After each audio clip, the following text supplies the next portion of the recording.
cheerleaders and the Phoenixville Phantoms. Tonight, it's senior night. And starting off, we're going to bring out our senior cheerleaders. Our first cheerleader is Isabella Deputy. She's being escorted by her parents, Corey and Kathleen Deputy. She's been cheerleading for 12 years. Her future goals are to run her own beauty salon. And her favorite memory is going to camp for the first year and being taken in by the seniors she met, who became some of her closest friends. Let's hear it for Isabella Deputy.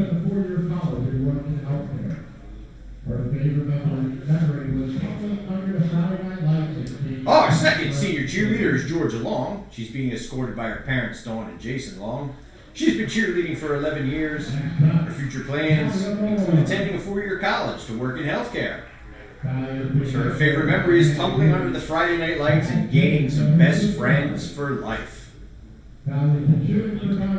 Our next senior cheerleader coming across the field is Talia Moore.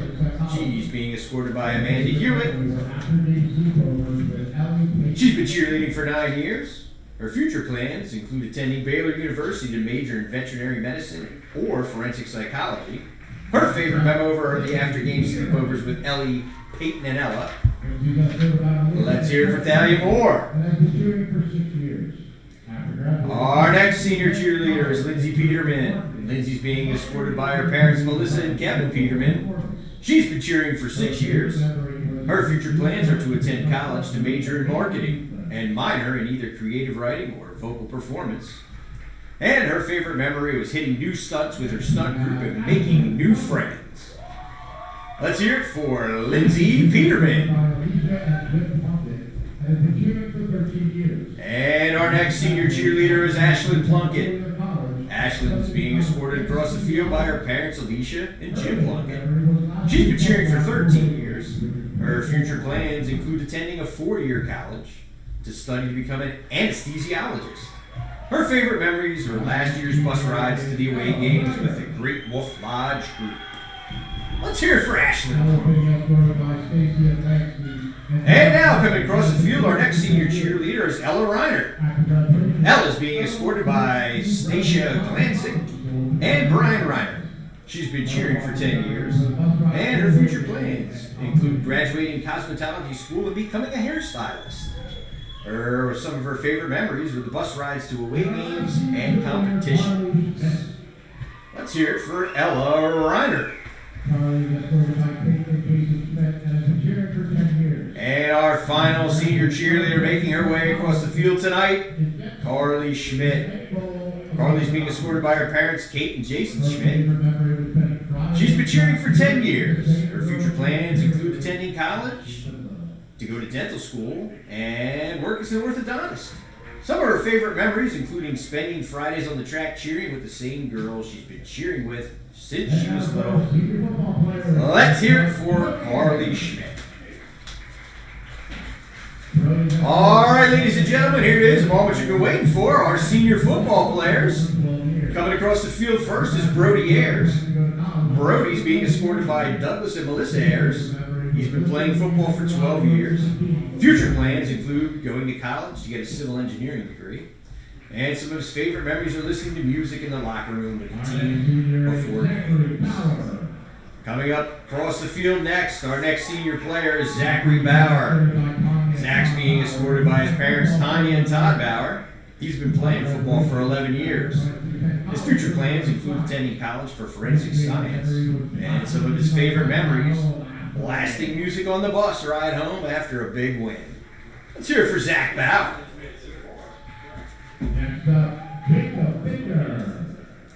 And coming across the field next, our next senior player is Jacob Binder. Jacob's being escorted by his parents, Michelle and John Binder. He's been playing football for 8 years, and his future plans include going straight into the workforce to become a diesel mechanic.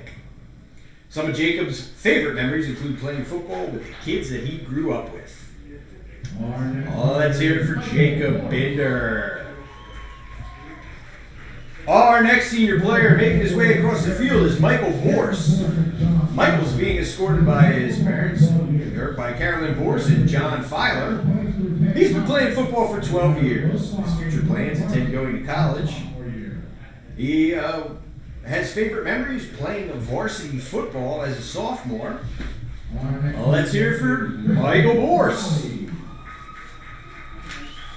Our next senior football player making his way across the field is Christian Kaludi.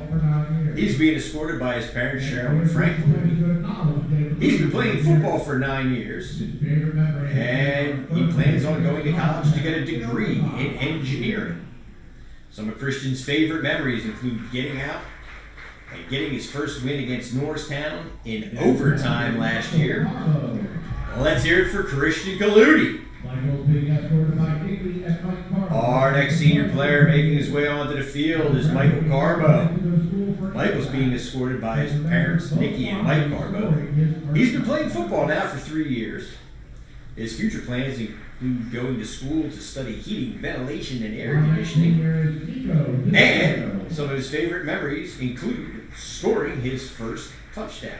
Now let's hear it from Michael Carbo. And has been playing for 11 years. Upon graduation, our next senior player making his way onto the field is Nico D'Addario. Nico's being escorted by his parents, Jason and Novi D'Addario. He's been playing football now for 11 years. He plans in the future to go on to be an apprentice in an electrical union. And some of his favorite memories include singing "We Are at the O&J" in the locker room with the rest of the team. Making his way across the field next, Antonio Farnoli. Antonio is being escorted tonight by his parents, Alessandro and Clarissa Farnoli. He's been playing football now for 10 years. His future plans intend going to college. And some of his favorite memories are winning the first game of his senior year against the Upper Perk Indians. Let's hear it for Antonio Farnoli. Making his way across the field next, our next senior, Connor Foskey. Connor's being escorted tonight by his mom, Amy Connick, and Justin Connick. He's been playing football now for 4 years. Future plans include joining the United States Marine Corps, and some of his favorite memories are getting to play next to the guys that he gets to call his brothers, and getting the overtime win against Norristown last year and Upper Perk this year. Well, let's hear it for Connor Foskey. Making his way onto the field, our next senior football player, Luke Hagan. Luke's being escorted tonight by his parents, Ron and Jen Hagan. He's been playing football for 13 years. His future plans include going to college to study engineering. And some of his favorite memories include beating Perk Valley this year with all of his brothers and teammates. And making his way onto the field next, our next senior player, Tillman Henley. Tillman's being escorted tonight by his parents, Emily and Jason Henley. He's been playing football for 10 years now. And his future plans include going on to college and playing football. Some of his favorite memories include lifting and hanging out in the locker room with the guys. Well, let's hear it for Tillman Henley. Our next senior player making his way across the field is Connor Houck. Connor's being escorted tonight by his parents, Jess and Jared Houck. He's been playing football for 13 years now. His future plans include playing baseball and football in college. And some of his favorite memories include beating Perk Valley earlier this year. Well, let's hear it for Connor Houck. And our next senior player making his way across the field is Cameron Jackson. Cameron is being escorted tonight by Shani and Randy Jackson. He's been playing football now for 4 years. His future plans include attending a 4-year university to major in biology and become a veterinarian. And some of Cameron's favorite memories include walking out onto the field with his teammates for the first game this year against Upper Perk. Let's hear it for Cameron Jackson. Our next senior player making his way across the field is Jake Musselman. Jake's being escorted tonight by his parents, Jay and Kimberly Musselman. He's been playing football now for 2 years, and his future plans include majoring in mathematics and continuing to kick in college for a football team. Some of Jake's favorite memories include going out to eat with the team and hanging out with his friends. Let's hear it for Jake Musselman. And now, making his way across the field, our next senior player, a player near and dear to my heart, the youngest son of my partner in crime, Dan Oakes, Logan Oakes. Logan's being escorted by his parents, Jill and Dan, tonight. He's been playing football for 13 years. His future plans include enlisting in the Army and joining the Philadelphia Fire Department with his dad. Some of his favorite memories include playing on the same field as his brother, Jason Oakes. Let's hear it for Logan Oakes. And our next senior player making his way onto the field, Ethan Spanberger. He's being escorted tonight by fellow Spanberger. He's been playing football for 2 years, and his future plans include going to trade school to become a lineman. His favorite memories include his teammates and coaches who helped shape him into the person that he is now. Let's hear it for Ethan Spanberger. Coming across the field now, our next senior player is Connor Stock. He's being escorted tonight by Brittany Strachko and Tom Stock. He's been playing football for 13 years. His future plans include hoping to go to Penn State main campus for some type of engineering studies. Some of his favorite memories include going to Shady Maple with the team and Fargoli eating ice cream, macaroni and cheese, and then saying he's lactose intolerant. Connor Stock, everyone. Our next player making his way onto the field is Caden Young.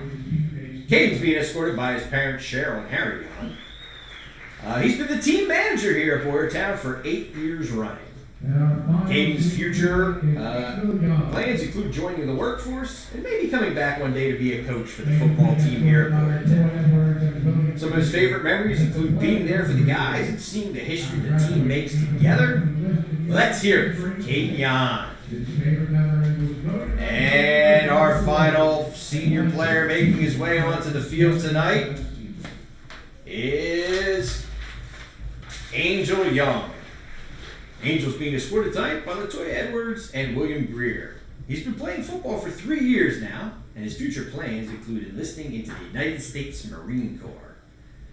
Some of Angel's favorite memories are going to Millersville University with the boys and playing different teams during the 7-on-7 season. Let's hear it for Angel Young.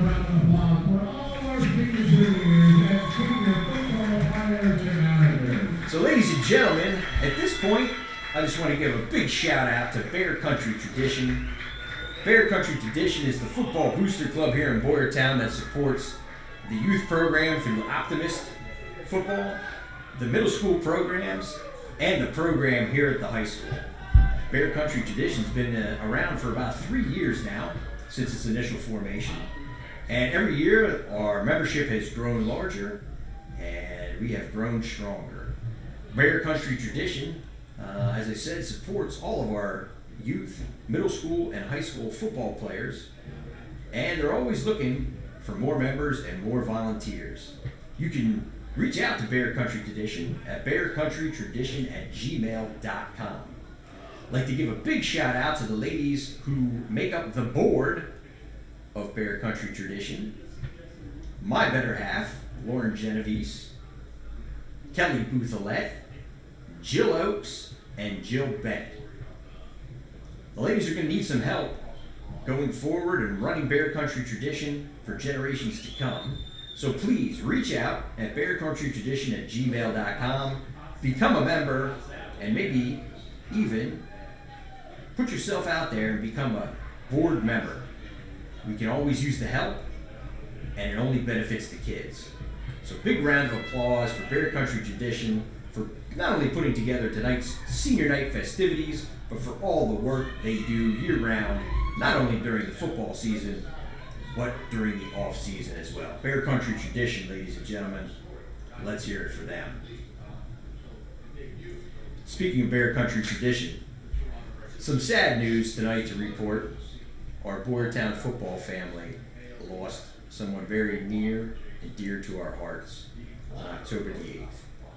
Janelle Curlin, a member of the Bear Country Tradition, Ford passed away on October the 8th, finally succumbing to her battle with cancer. Janelle was an integral part of the Bear Country Tradition family and also the Boyertown football family. Her son Dimitri, her stepdaughters Layla and Kalina, and her husband Christian all miss her dearly. And we all miss her as well. In fact, tonight, the Boyertown players are wearing a special helmet sticker in Janelle's honor. Janelle was a very integral member of our Boyertown football family, and she will be dearly missed. Just wanted to take a minute tonight, pause for a moment of silence to remember Janelle.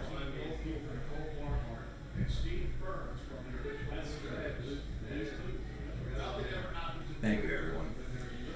Well, I am here in the booth tonight ready to bring you some outstanding Pioneer Athletic Conference football action. Tonight is the pack crossover game. It's going to be your Boyertown Bears taking on the Phoenixville Phantoms in a Pioneer Athletic Conference crossover matchup. Of course, Pioneer Athletic Conference broken into two different divisions, Liberty and Frontier. Of course, Phoenixville, coming from the Frontier division, they finished third in the Frontier with a record of 3-3. Your Boyertown Bears in the Liberty division, they finished fourth in the Liberty division with a conference record of 3-2. Boyertown coming into tonight's game with an overall record of 5-4, and Phoenixville coming into the game tonight with an overall record of 3-6. Let's throw out the records tonight, ladies and gentlemen. This is about Pioneer Athletic Conference bragging rights. Phoenixville from the smaller school side, taking on Boyertown from the larger school side, and we're ready for some exciting football action. The Boyertown Bears may be doing a little better than people had anticipated this season. They are currently sitting at number 15 in the PIA Division 1 Class 6A football standings. That position would put them into the playoffs, which would start after tonight's game. Now, the outcome of tonight's game could have some effect on that, but if things go as planned, the Bears will come out of tonight victorious, and they will, in fact, move on to that playoff game against a PI AA Division 1 Class 6A football opponent. Now, if things were to hold as they look right now, Boyertown likely has a matchup against North Penn in the opening round of the playoffs. Again, that's subject to change based on tonight's results, not only for Boyertown, but also for North Penn. So we'll see how things shake out. But, needless to say, exciting times here for Boyertown's football fans, and certainly for our players. Also, I'd be remiss if I didn't mention that tonight, one of our own, Boyertown's Trey Savage, from the class of 2021, is taking on the Los Angeles Dodgers in Game 1 of the World Series tonight. Trey, a starting pitcher for the Toronto Blue Jays. He was drafted in the first round at number 20 overall by the Jays. Made it up to and got called up to the majors towards the end of the season, and has been tearing up the postseason with wins over the New York Yankees and the Seattle Mariners in the American League Divisional Series and the American League Championship Series. He's the Game 1 starter tonight for the Toronto Blue Jays as they take on Shohei Ohtani and the Los Angeles Dodgers. That game starts at 8 o'clock on Fox Sports. We're going to try and keep an eye on the score, and we'll bring you some updates as the game moves along. So I expect to be joined by my partner in crime, Dan Oakes, at any moment now. He was out on the field with his son, Logan Oakes, making his way up to the booth, and we are going to be ready to bring you this pack football action coming up in about 20 minutes. We'll be back with you real soon.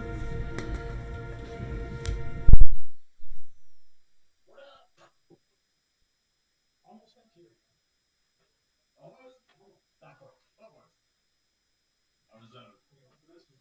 Don't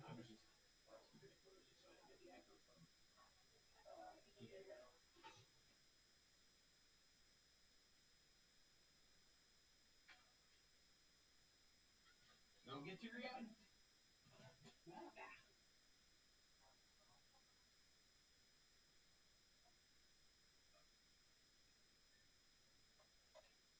Peanut M&M's. Mary. I need peanut M&M's. I'll take some Reese's if you have them. Reese's. Reese's.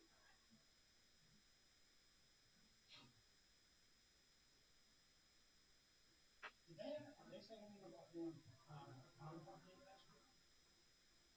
week? I'll do it. Oh, shit. Reach out to me. I can't. I gotta work this whole tour. It's Wednesday night.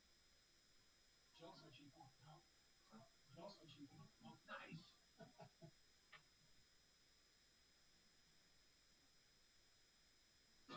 You throw it to Jill. What do you say, Jill? How you doing? I'll know in about 2 hours.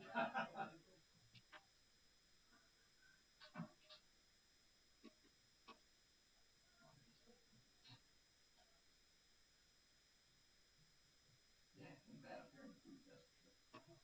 It's getting short up there. Yeah, I took about 10 steps on my tracks and I walked over there.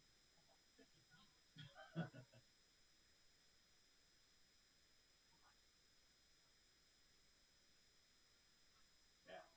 We got 84 attempts at passes, 35 completions for 214 yards, 1 touchdown, 5 picks. Rushing, we got 349 attempts, 1,805 yards, and 16 touchdowns. I think it's safe to say we are not a passing team.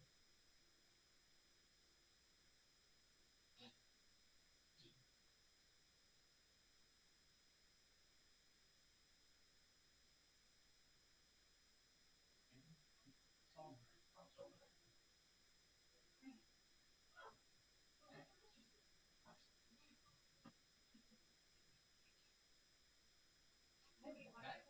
Not a problem.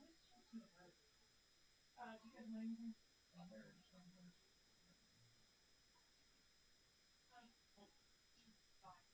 Yeah. Almost got teary-eyed. You? Seriously? Yeah. So bad? Almost. I don't hurt for now.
be the chance.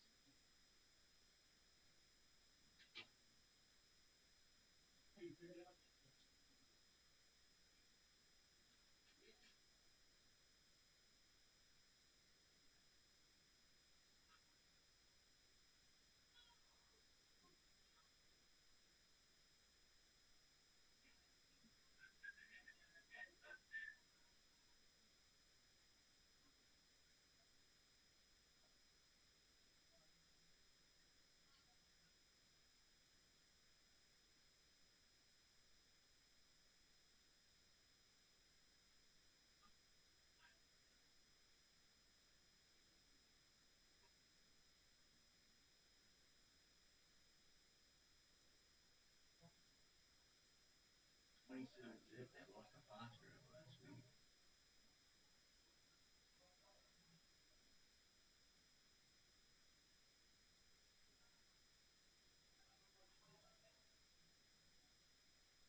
From what I understand.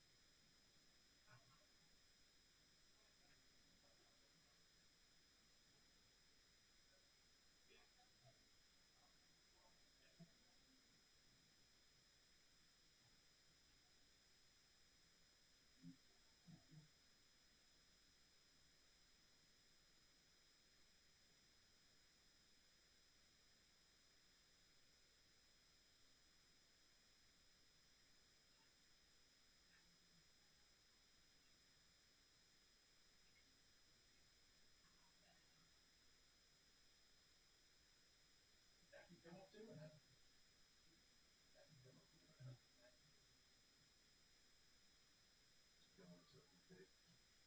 Johnson.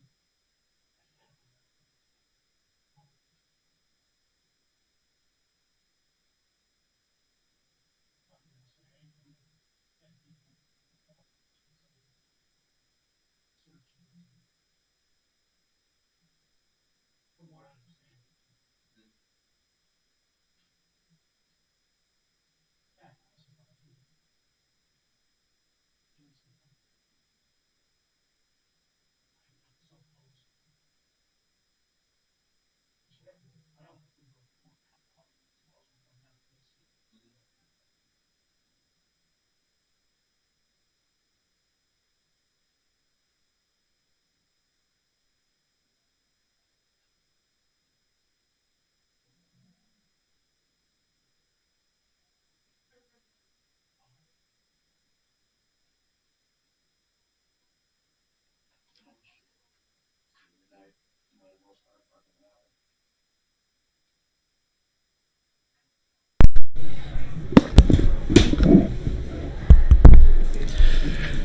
All right, Bears fans, it is senior night here at Boyertown Memorial Stadium, and you are here with Frank Genovese, and I'm here with my partner Dan Oakes, and we are ready to bring you tonight's Pioneer Athletic Conference crossover matchup, your Boyertown Bears versus the Phoenixville Phantoms.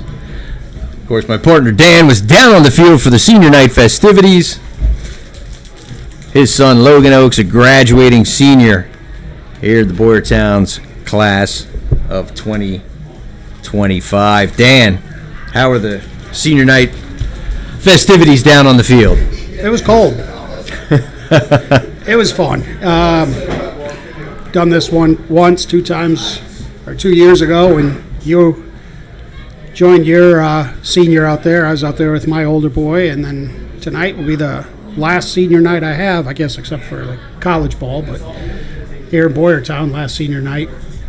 Oh, except for wrestling, I guess, because he's going to wrestle. But it was fun. Lots of seniors. 18, I think they said. Yeah, good amount. So it's been a fun year. I'm part of me is ready for high school sports to be over. It's been a long, fun run, but it's new chapters. Absolutely. Hard to believe 2 years ago already that we walked our boys across the field. Of course, your son Jason, my son Anthony, better known as T here at Boyertown. Seniors back in the class of 2024. And it looks like the players are assembling here, getting ready to make their way on the field. Always a lot of action here on senior night at Boyertown. We got the band, we got the cheerleaders, we've got everyone out there waiting for the boys to make their way onto the field, get our game action started tonight. Boyertown coming in with, I would say, a pretty impressive record, maybe better than some people thought they were going to be this year, Dan.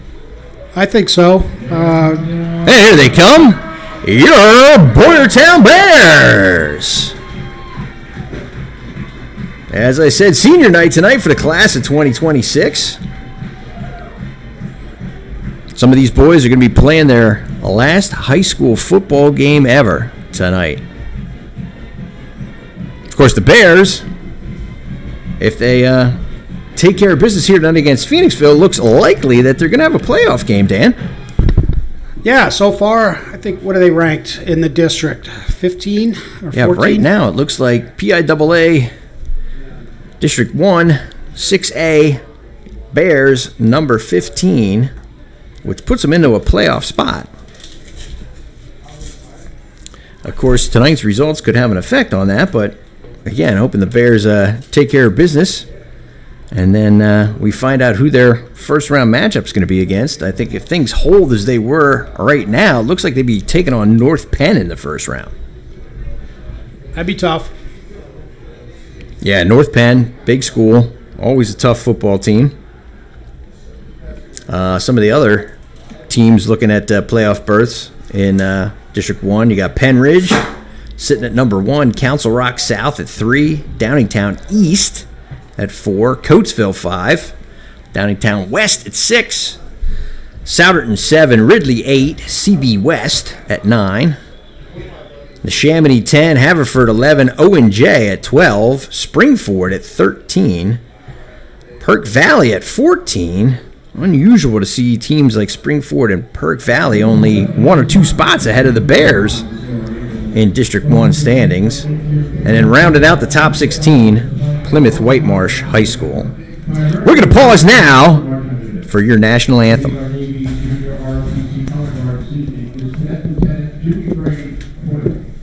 Joining him are seniors Bradley Clayton and Rebecca Gerhardt, and juniors Jim Quinn.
All right, so the color guard's going to retire the colors from the middle of the field, and we are about ready to kick things off. Yeah, Phoenixville, like I said, on the smaller school side of the Pioneer Athletic Conference, and usually our sideline looks a little small in comparison to some of the other schools, Springford, Perk Valley, even O&J. Clearly tonight, Boyertown, much bigger roster than Phoenixville, Dan. Definitely more numbers. I was actually just noticed that when the national anthem was going on. I looked over there, and boy, they just don't have that many. I was talking to somebody else earlier today about, the crossover game. They were kind of wondering. I was explaining it, and I guess in a way, is it fair? It's another game the kids get to play. It's good. It's good, but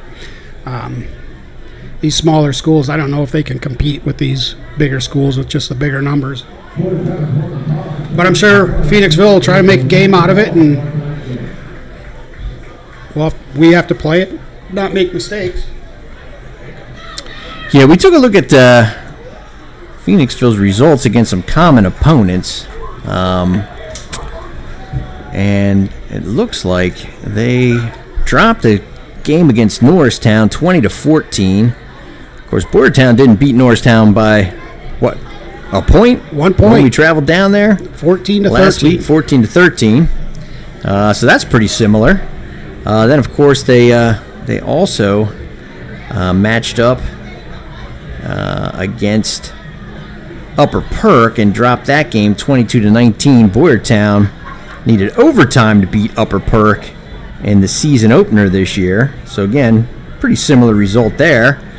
So, it could be a good matchup tonight. It could be. If I had to put my 2 cents in, the Upper Perk game, we were kind of just getting our feet wet with a lot of players that just getting used to playing together, and then the Norristown game was just... And Musselman kicks it off. He squibs it.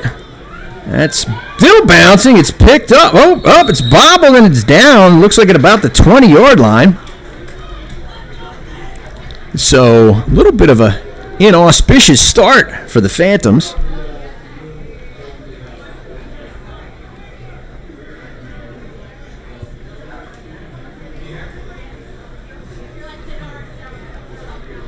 So, as we were saying, Phoenixville coming in with a Pioneer Athletic Conference record of 3-3. Boyertown coming into the contest with a Pioneer Athletic Conference record of 3-2. Overall, Boyertown at 5-4, like I said, maybe doing a little better than people had anticipated at the beginning of the year. So Phoenixville comes out in the shotgun. There's the snap. There's the handoff. Coming towards the near sideline, and he is stacked up for a loss. The Bears were all over that, Dan. Yeah, they ran that just side to side and just brought the numbers to bring them down. That's going to be a loss of about 4. Now they're calling it 5. It's 2nd and 15 for the Phantoms. Trying to check some numbers here. And it looks like a quarterback. Well, tough to tell.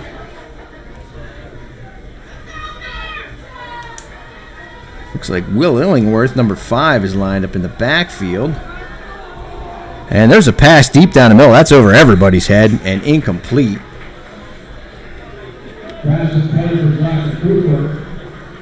I believe. Trying to catch the number there for Phoenixville's starting quarterback. Is it number 4 or is it 2?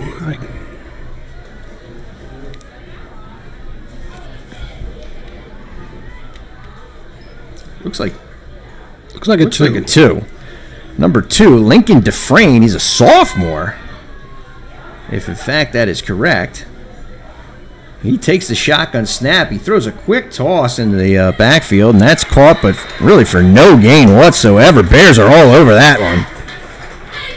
That's going to make it 4th down for the Phantoms. I believe that was Will Illingworth with the reception. No gain. So quick 3 and out for the Phantoms, Dan. Yeah, that's the defense is what held this team in all year. They got a stout defense. They gave up a few big plays, but they held some of these games real tight, and basically the Bears defense got them to win. And the punt, it's a short punt, but it gets a good bounce, and it's going to go across midfield, and it's going to be down by Phoenixville at about the Bears' 48.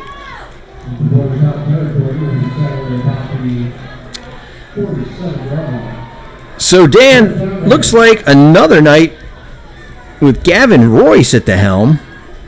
Oh, no, here comes Tillman Henley. Tillman out last week with the shoulder. That hurt us last week against Norristown. That game was Michael Borst carried the ball 40 or 41 times for over 200 yards. That was our whole offense last week. We had 4 or 5 starters out against Norristown last week. So Henley comes out. He's got the Bears in the gun. Oh, that's Hagan takes the snap, and he actually tosses it to Henley. A little wildcat action, but that's not going anywhere. Phoenixville sniffed that one out.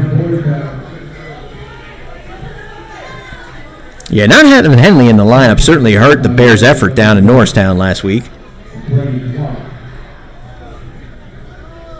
Of course, the Bears overall in the season, I think it's safe to say we are not a passing team. Bears have been getting it done on the ground all year long. Henley has some big runs from the quarterback position. And it looks like we got the Wildcat going again. Hagan's going to take that shotgun snap. Henley comes in motion. He takes the handoff. He's heading towards the far sideline, and he turns the corner. Still on his feet. He's got a first down. So Coach Sands breaking out the Wildcat so far tonight, Dan. Yeah, I wasn't expecting that. No, that might be the first time we've seen that package all season. Maybe switching it up for the element of surprise might have a little bit to do with Tillman's shoulder, but in any event, works, and the Bears pick up a first down. They got a fresh set of downs at the Phoenixville 41. Henley in motion again. There's the snap. It's a direct snap to Boyertown, and that goes nowhere. Phoenixville eats that one up.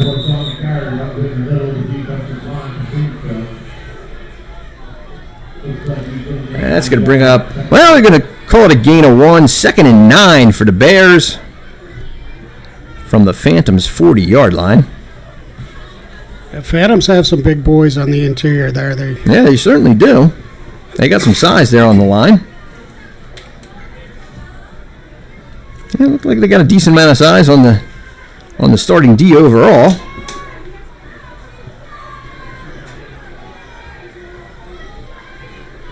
Okay, Bears come out again in the shotgun. Motion again by Henley. There's this direct snap to Boyertown, and again, that goes absolutely nowhere. Phoenixville is having none of that, Dan. I believe that was number 76 leading the charge for the Phantoms.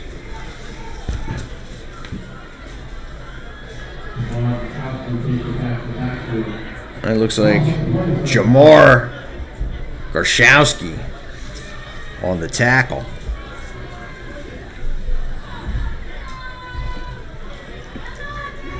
All right, here come the Bears with a 3rd and long. 3rd and about 11. And they line up in the gun again. And there's the snap. Hagan takes it. He rolls. He looks to pass. And that pass, I believe, is caught right around the sticks. First down. And they're giving him a first down. I believe that was Henley on the reception.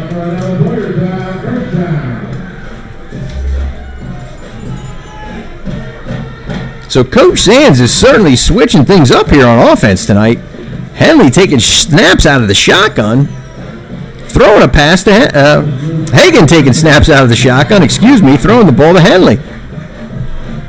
Now Henley comes up under center. 1st and 10 Bears.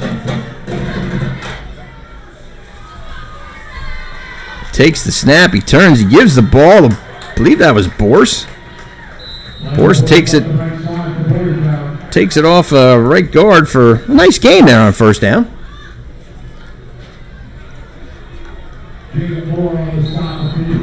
Now we got a player down.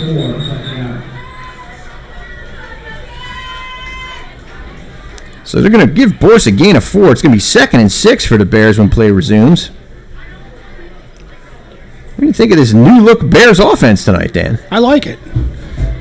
Okay. They win tonight, they're going to go to the playoffs. It gives whoever they play next week something to think about. Because the way we're going to be seeded, if we make it next week, we're going to play one of those top teams, and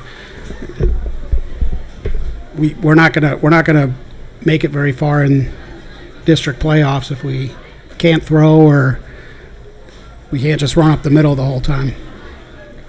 Yeah, Bears on the season only 214 yards passing versus 1,805 yards rushing. So definitely getting their offense going on the ground more than through the air this year.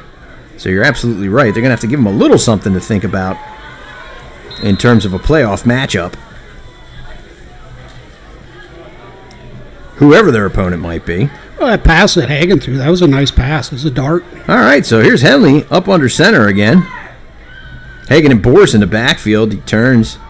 He gives the ball to Logan Oakes, who busts it up the far sideline, and he's into the end zone for a Boyertown touchdown.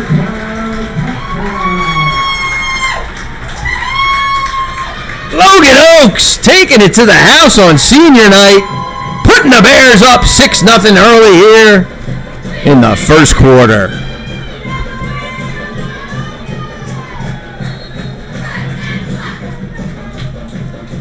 Royce is on for the point after try.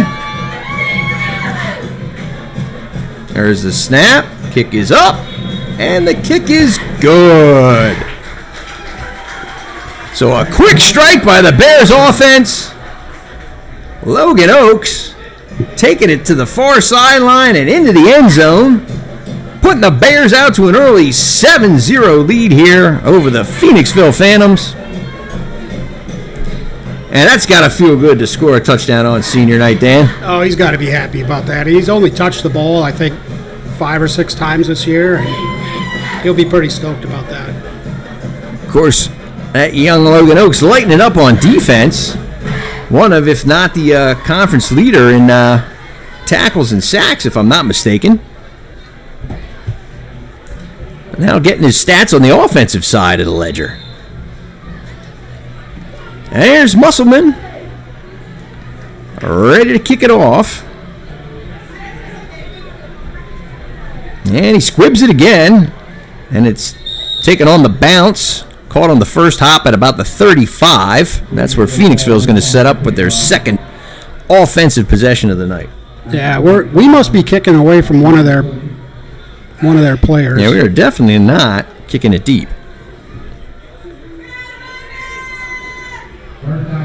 Is that number one back there maybe? Cooper? He looked a little disappointed when they kicked that short again, so I think he was expecting to get that ball.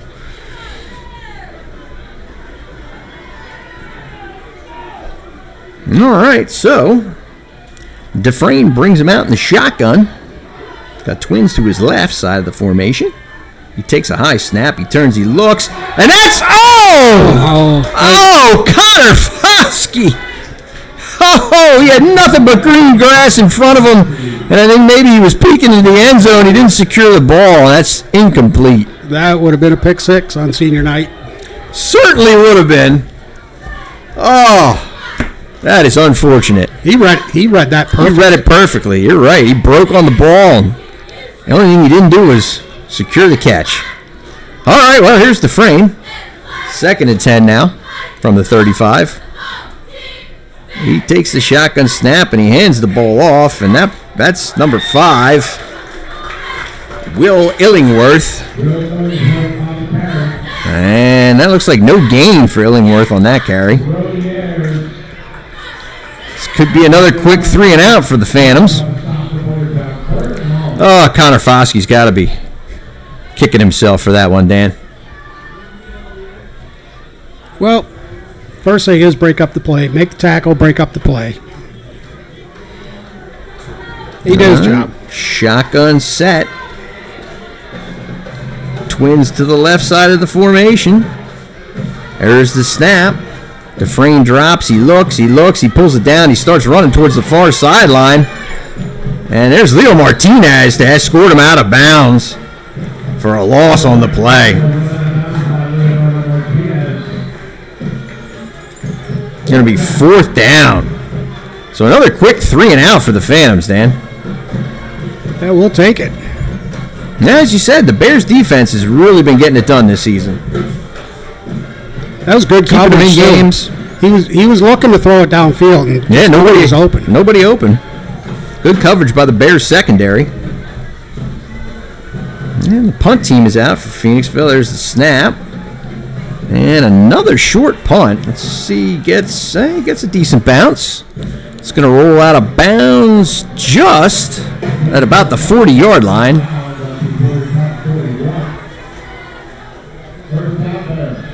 Yeah, let's call it the 41.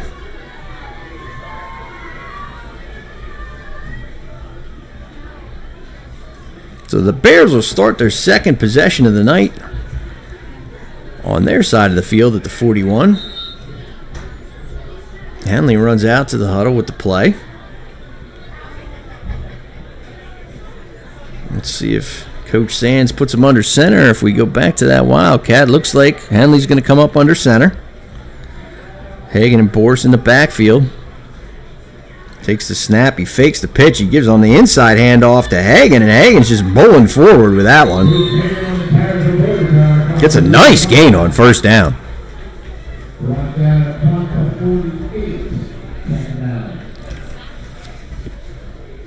So they're going to give Hagan a gain. It looks like about yards? 7. So they're going to call it 2nd and 3.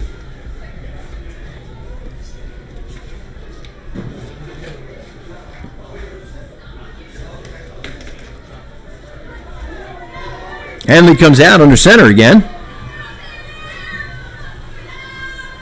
Hagan and Boris in the backfield. Single wide out to the right side of the formation. Takes a snap. He tosses it to Boris. Boris cuts it up inside the numbers. And he's got a Boyertown 1st down.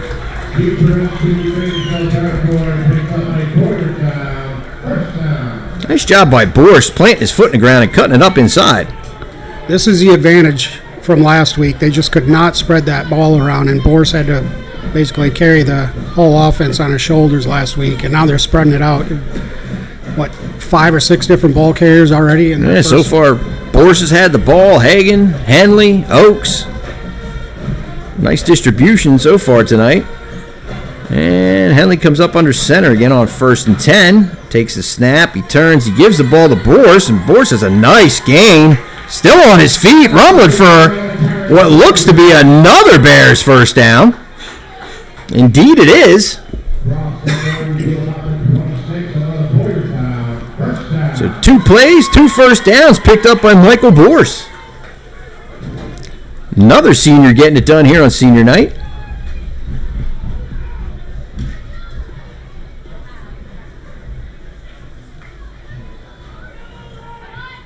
Bears break the huddle rather quickly. Hanley stays up under center. Backs in the eye. There's motion from Oaks. There's the give to Boris. Ooh, that time Boris is met at the line. Pyle still pushing forward, however. Now we got a whistle. But that Sea of Humanity moves forward and picks up, I'm going to say, about 5 yards, Dan.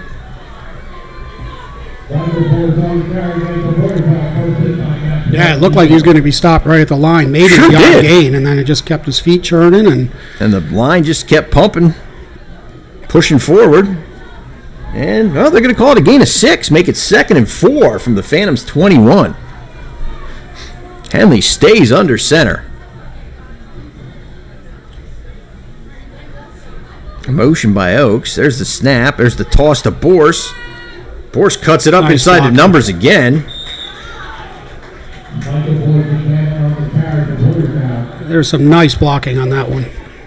The ball on the house team on the stop. Looks like it's going to be enough for another Bears first down. Boris getting it done on the ground here in the early going tonight, Dan. We got about 2 minutes to play in the first quarter. Bears up 7-0. Driving again. They are set up with a fresh set of downs at the Phantom 16. Hanley comes up under center. Single receiver split wide on either side. He takes the snap. Gives the ball inside to Hagen. Hagen. Maybe a short gain on that one. Ran it right up in there to the teeth of the big boys on the Phoenixville defensive line.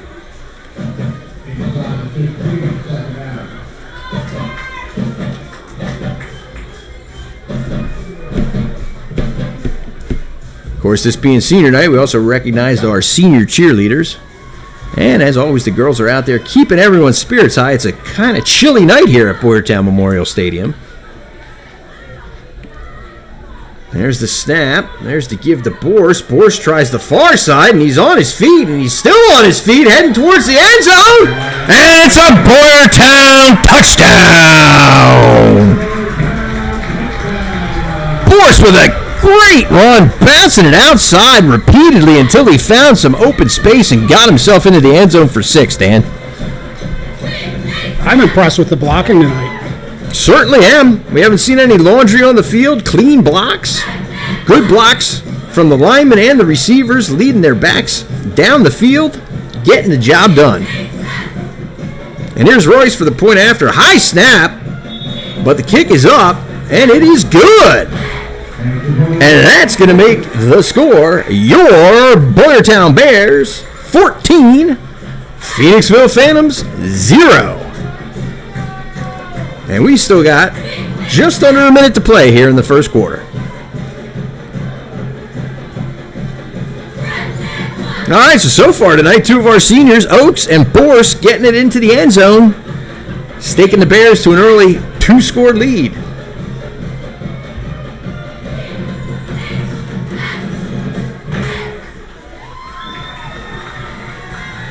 And let's see if Musselman squibs another one. I mean, so far it's worked, so, they say if it ain't broke, don't fix it. I was talking to Musselman down in the field earlier. He wants to go to college and punt. And I told him, I said, go find a good school because you have a skill. He certainly does. Been getting the job done on the punt. That looks almost identical to the last kick. Taken at about the 35-yard line, and that's where Phoenixville will take over for their third offensive possession of the game. Not much to speak of for Phoenixville on offense tonight, Dan. Haven't really gotten anything going to this point. Yeah, I said it earlier, and you commented on it too. The Bears' defense all year has been doing pretty darn good, and tonight they look really stout. All right, so Dufresne brings them out. He's under center now. He's got twins to the left. He takes a snap. He turns. He hands the ball to Illingworth, and that's stacked up for no gain. Logan Oaks in there. I believe so was Fargnoli, another senior. Phoenixville's got some tough sledding so far tonight on the ground. This Bears defense, as you said, very stout tonight.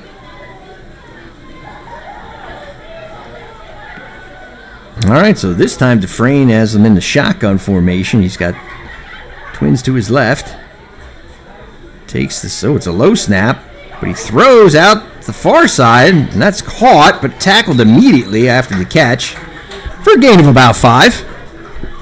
Easily Phoenixville's best offensive play of the night. That's going to do it for the first quarter here at Boyertown Memorial Stadium. With the score, your Boyertown Bears 14, Phoenixville Phantoms 0. Yeah, that 5-yard gain, Dan, is easily Phoenixville's best play of the night on So offense. far, yeah.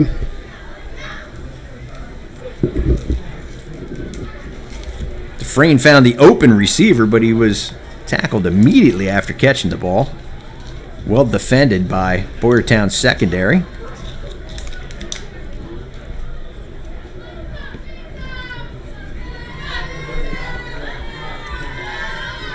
I do have to give Phoenixville's offensive line some credit. We're not putting a lot of pressure on their quarterback.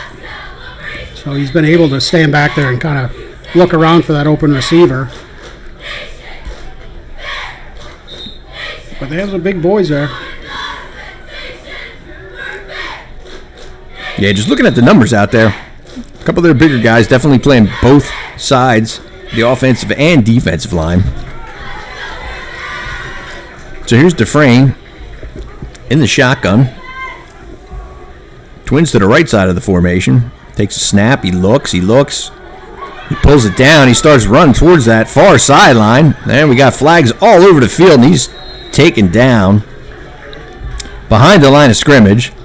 We'll check the flag, but I would have to imagine we got a hole in there somewhere, Dan.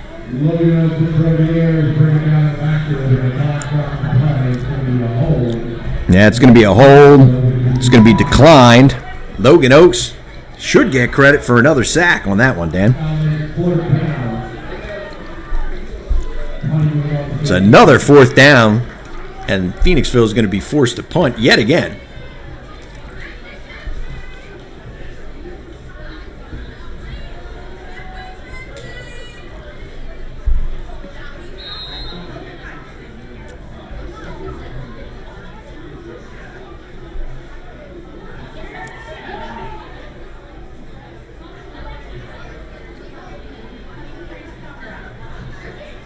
There's a snap. And that's a better punt. Gets another nice bounce, and that's going to be downed at about the 27-yard line, which is where the Bears will set up for their next offensive possession.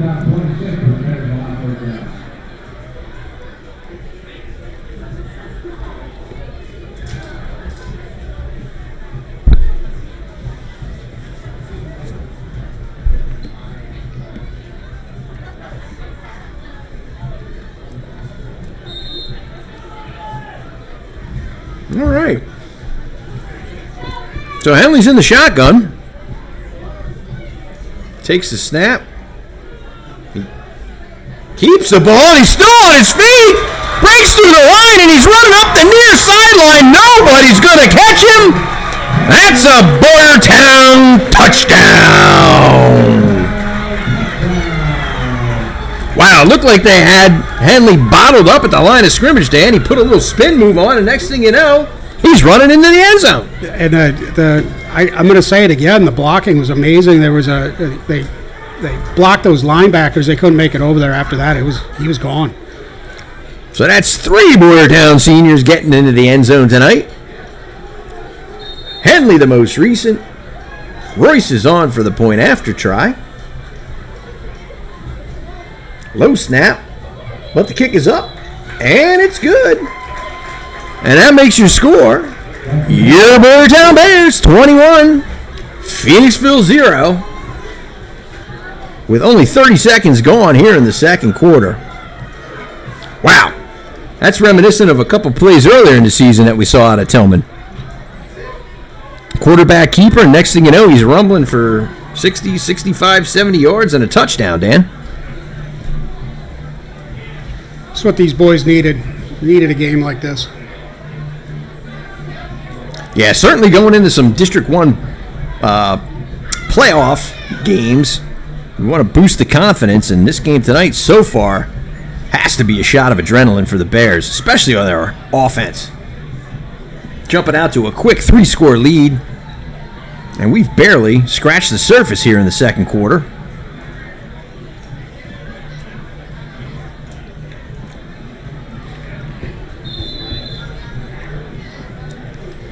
So Musselman's going to tee it up again. And I'm going to assume he's going to squib this one. Yeah, why not? It's been working. Good bounce, and it's down about the 27-yard line. Not giving Phoenixville any opportunity to get the return game going tonight, Dan. I would love to know who they're kicking it away from that's deep back there. Yeah, number one's been prowling around back there. That's Zach Cooper. Seems to be their deep man. I haven't really seen too many players get involved on offense. Most of the action's going from Dufresne to Illingworth.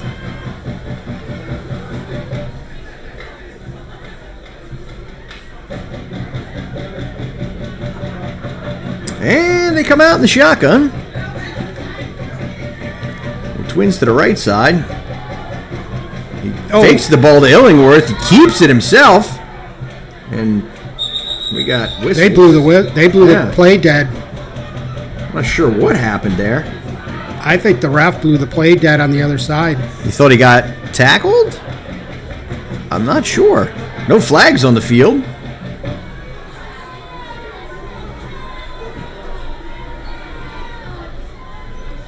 Yep.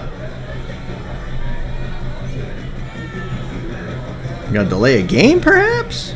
Do you see a flag, Dan? I don't see a flag on the field. I didn't see one either. Let's see.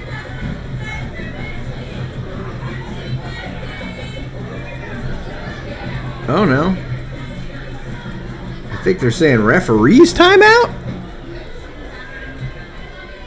Or inadvertent whistle? But in any event, it looks like we're going to replay the down. 1st and 10. I think the referees just got fooled on that one. I did. I thought he handed it off, and yeah, on the RPO, one of the Bears defenders whacked the running back. yeah, Zach Bauer popped him in the backfield. Dufresne kept the ball and started running toward the near sideline, but the whistle had clearly blown. All right, so he takes a shotgun snap. He keeps the ball. He pulls it down. He's heading up that far sideline. He's still on his feet, and I don't know that anybody's going to catch him. Looks like Daddario may have been able to push him out of bounds.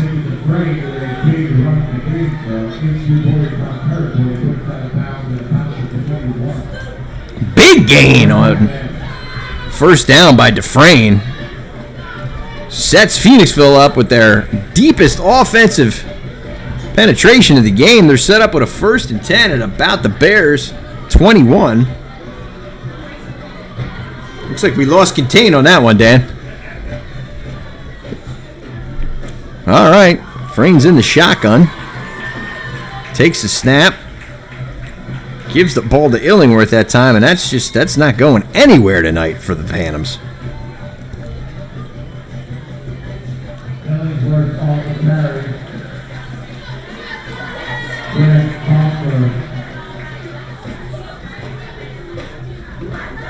So they're going to call it a gain of 1. This is going to be 2nd and 9 from the Bears' 20.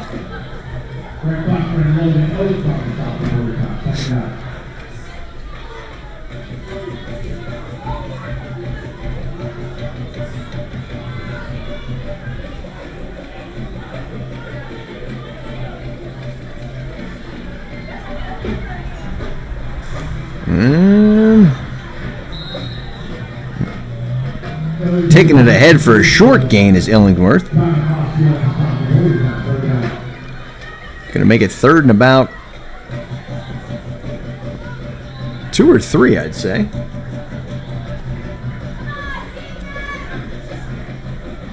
Third and 2 now for the Phantoms. Clearly their best possession of the night on offense. Dufresne's in the shotgun again. Takes the snap. Gives the ball inside and stumbling ahead. That looks like number 26, Jacob Moore, picks up the first down for Phoenixville. So Phoenixville keeps the drive alive with a fresh set of downs. We got a timeout. Got a player down for Phoenixville. Phoenixville player on the ground. You are correct. Timeout. 9:34 left to play here in the second. Phoenixville set up 1st and 10 on the Bears 11. They're down 3 scores in a 21-zip hole here early in the second quarter.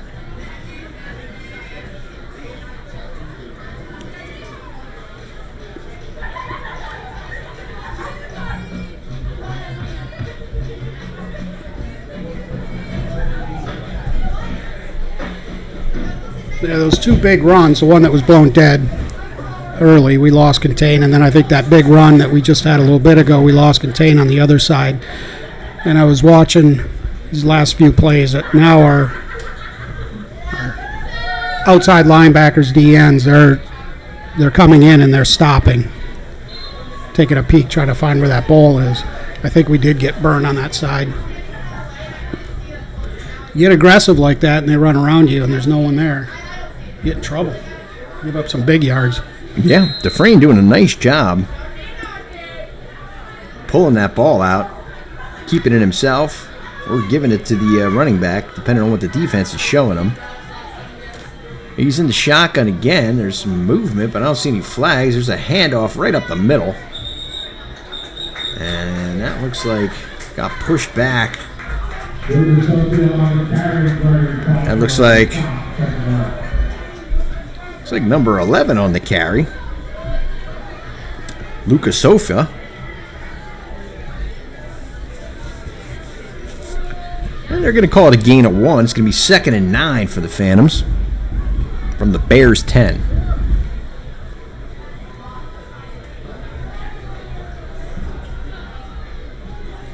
Yeah, so far I'd say Dufresne's done a nice job ball handling tonight.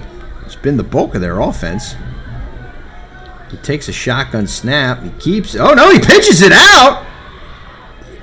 And that's a nice gain. Yep, inside the 5. That was a risky pitch. It was. Timely pitch, though, because he certainly would have been stopped for no gain, as it was on the toss. Out to his running back. They pick up a decent amount of yards. It's now 3rd and 3 from the 4-yard line.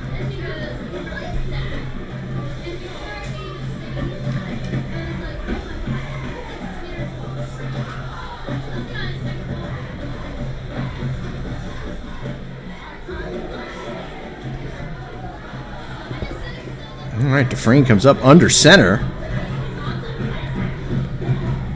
3rd and short. Takes a snap, he turns, hands the ball off. That looks like it's going to be enough for the 1st down. I believe it was Illingworth again on the carry. Now they're saying he's a little bit short. I thought he had enough, but they're saying 4th and 1? 4th and 1, it looks like. Yeah, 4th and 1 from the 2.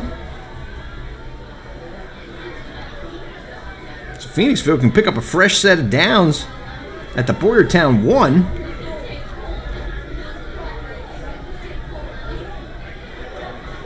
And they come out of the huddle with Dufresne up under center.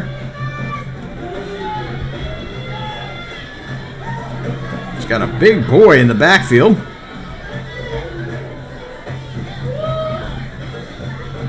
There's the handoff, taking it up. And he's close. Looks like that's a Phoenixville touchdown.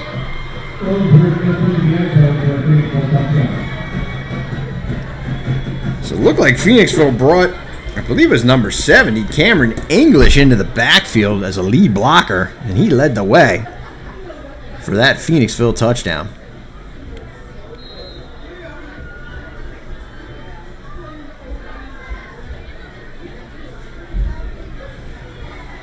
So nicely designed run by Phoenixville. Cuts into the Boyertown lead. And there's the extra point attempt. It's up and it's good. That's going to make the score. Your Boyertown Bears 21. Phoenixville Phantoms 7. About halfway through the second quarter here. We got 6:45 to play. And let's see how the Bears respond to that, Dan. They were pretty much in control of the game on both sides of the ball, until that one big run that Dufresne broke off on a 1st down from about Phoenixville's own 25-yard line. That certainly flipped the field and set Phoenixville up in nice position to punch it in for their first score of the night. It'll be the first time that we get the ball on a kickoff tonight. We'll get it after the halftime break, too, so we could burn up 6 minutes and 45 seconds, score a touchdown, and then get the ball back.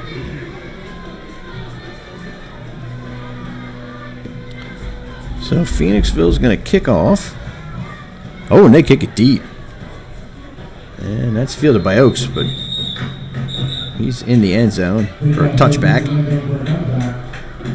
It's going to set up the Bears 1st and 10 at their own 20.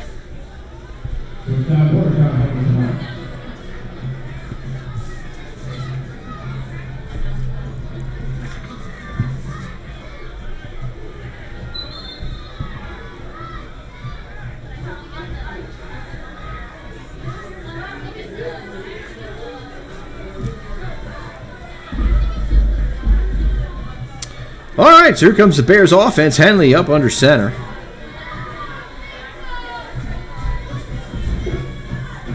Takes the snap.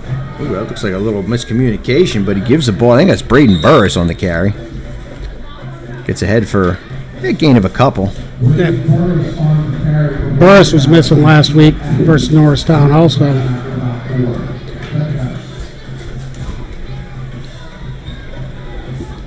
Looks like a little confusion there on the play call, but works out for the Bears, and they pick up 4.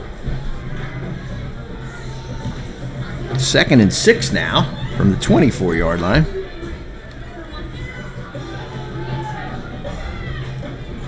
Henley's under center again. Movement on the defensive line, and we got a flag. I think that's going to be encroachment on the defense. Didn't look like anybody in the offensive line moved. Yeah, 68 jumped and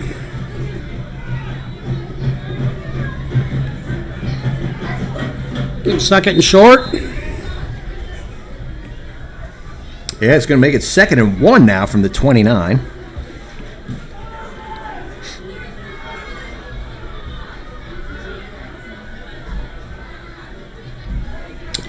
And Henley turns, he gives the ball. And I believe that's Burris. Yeah, with a nice gain. More than enough for a Boyertown first down. Takes the ball out to about midfield. Now they're going to call it I guess they're going to say his knee was down at about the 47, but still, nice gain and a Boyertown first down.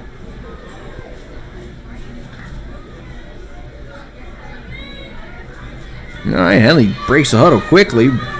Brings him up to the line. He's under center.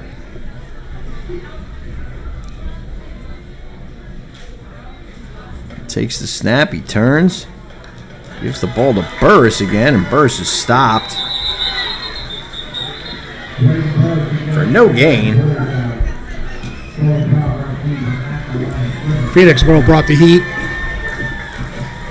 I think they sent 8.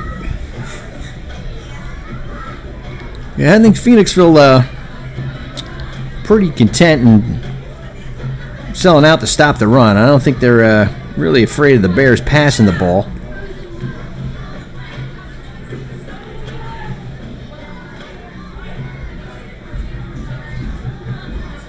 All right. Bears come out. Henley under center. Burris and Boris are now the backs. There's a inside handoff to Burris, but we had whistle. Encroachment on them. Again with the defense. Yep. Another 5 yards for us. So we'll take that.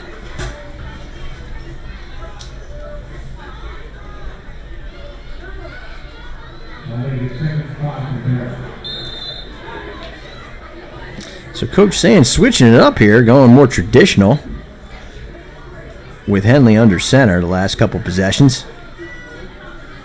Saw the Wildcat earlier with Hagan taking the snaps.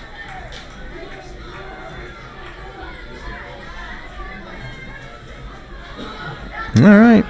Henley's under center again. There's motion by Oaks. Henley turns, he pitches it. That's Burris. Burris takes it around the corner, and he's got a nice gain. Going to bring up 3rd and short. He slipped. Yeah, we're going to call it 3rd and 2. He was definitely frustrated there. Thought he was going to break it for big yardage. Looks like the footing just wasn't quite what he needed it to be.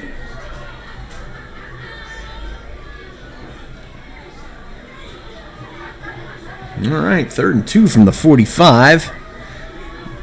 And he brings the Bears to the line. Takes the snap. He keeps it himself, and he pushes ahead for a 1st down.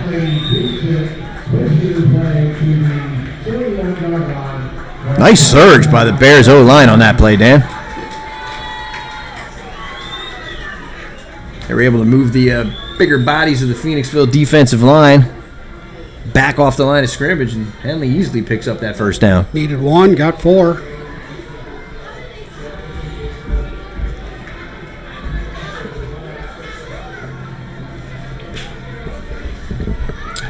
All right, fresh set of downs for the Bears at the Phoenixville 41. Motion by Oaks. Henley turns. He tosses it to Foskey, who drops back. He's looking to throw. He does throw, and it's tipped, and it's intercepted.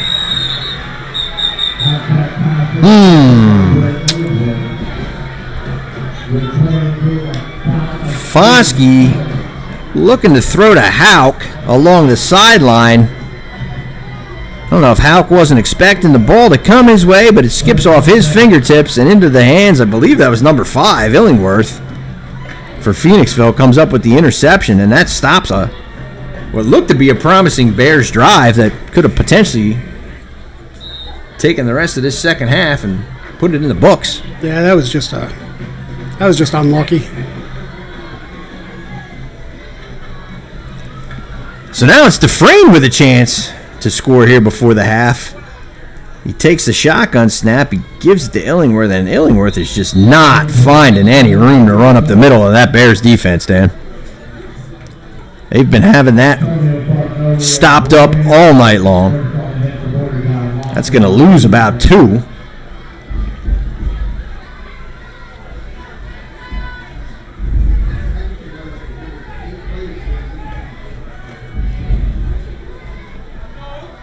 Going to make it 2nd and 12 for the Phantoms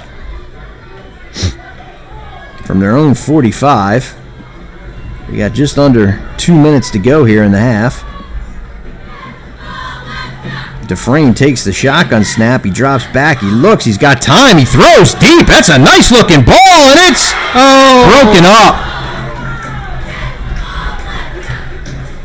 That was well defensed. I think that was Burris on the coverage. Yeah, it was Burris back deep. Yeah. That was great defense. Got his head around. We talked about that all year. Yes, we The did. ball starts coming. You get that head around. Running, Almost had a pick. running stride for stride with the receiver. Now, I'll tell you, that was a nice ball by Dufresne. Deep down the middle. But Burris in good position to break it up and makes it 3rd and 12.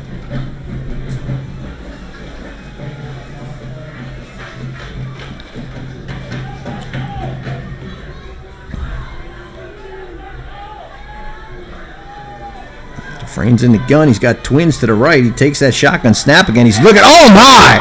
He is absolutely demolished by Leo Martinez on the blitz. Let's see if that ball came out. It did! And that's Bears football.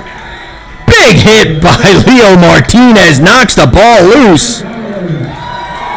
And Boyertown comes up with the ball. Well, there's a nice, pleasant turn of events. Yeah, we'll take that.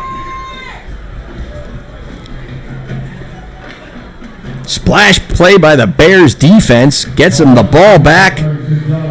Sets them up with a fresh set of downs at the Phoenixville 36. With just about a minute and a half to play here in the second quarter.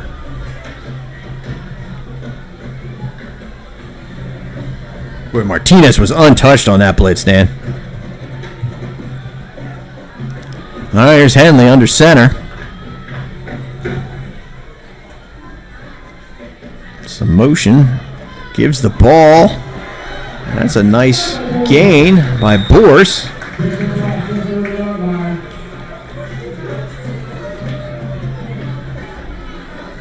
So Bourse gets ahead for a gain of about 8, I'm going to say, on first down. Makes it 2nd and short now for the Bears.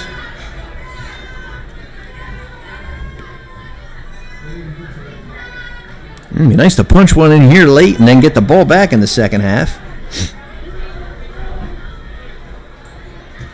Hanley lines up in the gun. Takes the snap. Keeps the ball himself, and he's running ahead. That's tough. Nobody's going to touch him, and he's going to be in for a Boyertown touchdown. Boy, I'll tell you, all season we've been saying it, Dan.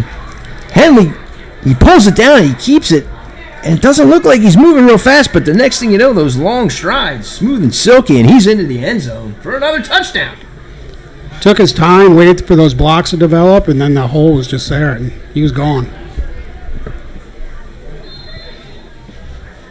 So that going to put the Bears up.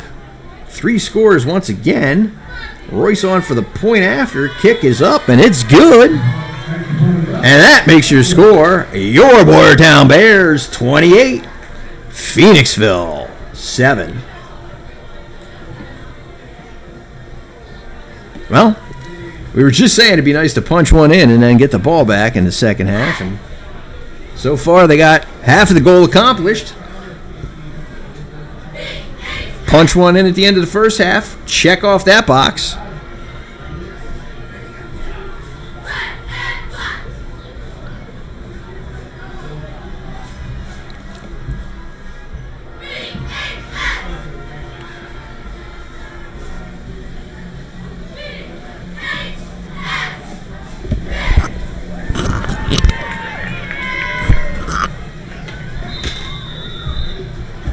All right, Dan, what do you think? Do we see a squib kick out of Musselman here? They're kicking it short for a reason. Musselman can hit that goal line, but they're not Certainly kicking it can. down there for a reason. Yep. Squib's another one. Nicely done. It's picked up inside the 25.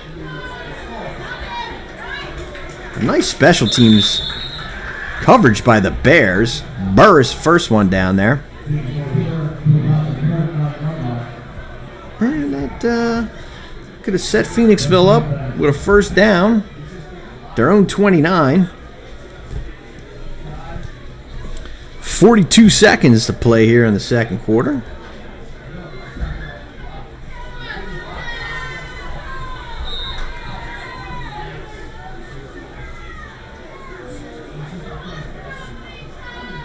And here we go.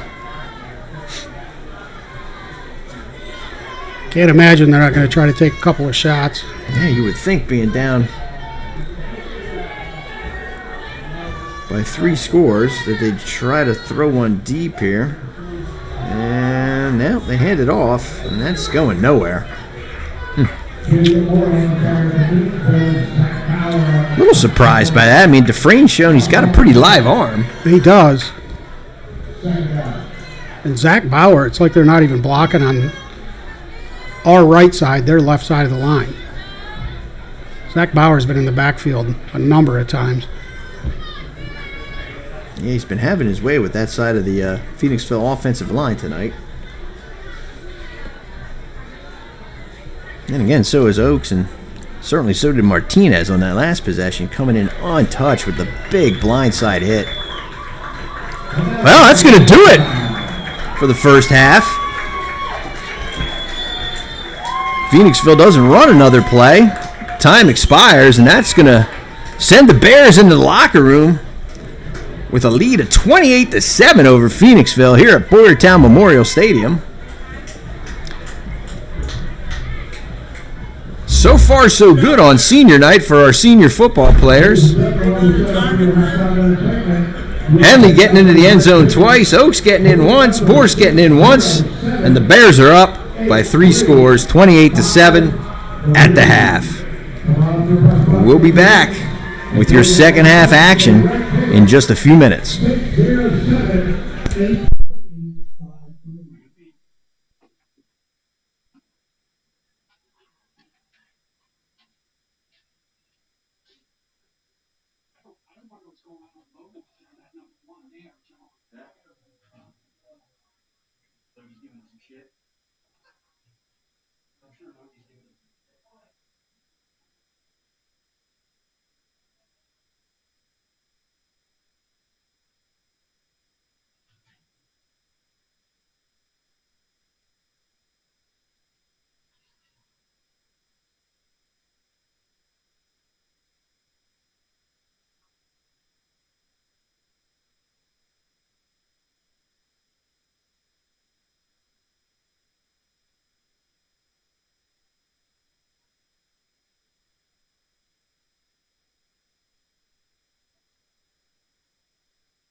I was just thinking that when I was walking down that.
right, welcome back, Bears fans. About to start the second half here at Boyertown Memorial Stadium. The score, your Boyertown Bears 28, Phoenixville 7. Dan, what do you think of the first half? Other than a couple of minor mistakes, a errant pass or decision on a pass got tipped and picked off. Little loss of containment on defense and gave Phoenixville the opportunity to run a touchdown in. Other than that, looked really good. Offense is looking good, blocking well, no mistakes. Hopefully we need to stay that way. And defense is looking really solid, except for, like I mentioned, a couple of minor mistakes. But clean that up and walk out of here with a nice win if we keep playing like we did in the first half.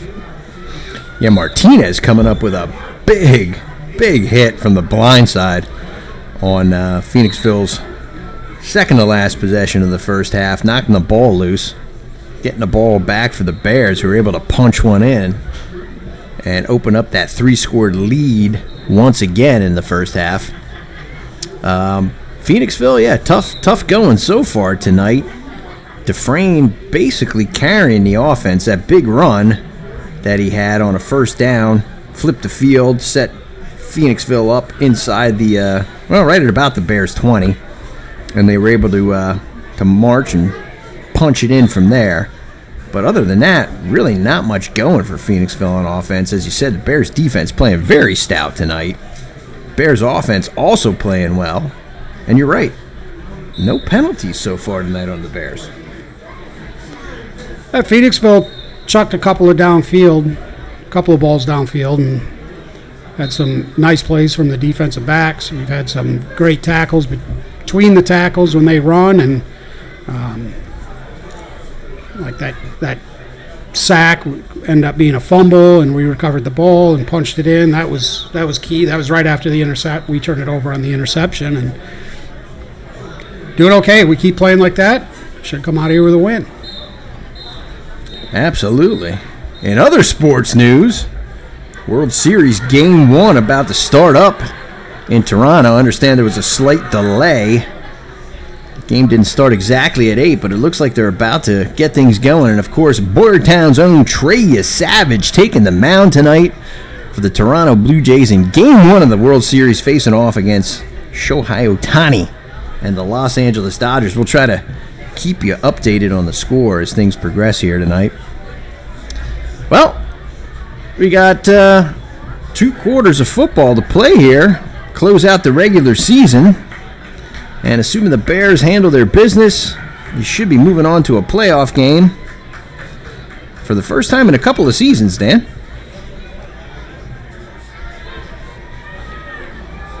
Yeah, it's I guess I didn't look back at the last time that Boyertown made the district playoffs. It definitely hasn't been in the last 5 years. We talked about that earlier. I don't know. Looking at their record, I think this is the best record that they've had in 5 years, I believe. Yeah, as I said earlier, Bears surprising a lot of people, really, with the record they've been able to put together this season. Coach Sand's second season here. And a quick update, Trey Savage strikes out Ohtani in the first inning. Coach Sand's putting together a nice game plan tonight. Switching things up, running that Wildcat early. Let's see what he has in store for Phoenixville the rest of the way. Phoenixville ready to kick it off. Ryan Jacobson about to get things started here in the second half. And there's a kick. He kicks it deep. And Oaks takes the ball. Oh, he gives it to Boris, and looks like Boris slipped there.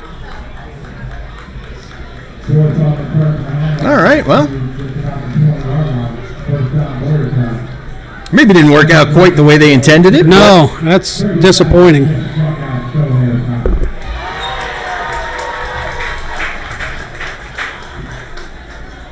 believe the crowd just learned that Trey struck out Otani. First batter he faced tonight. And here come the Bears with Henley under center. He's got Twins to the left side of the formation. He turns and he gives the ball. I believe that was Boris. Is that Boris? Or was that Burris? Short gain in any event.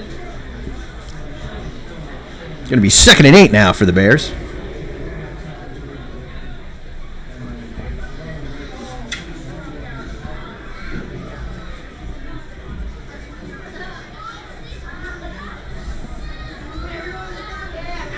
And really no reason for the Bears to air the ball out here in the second half. Getting it done on the ground all night.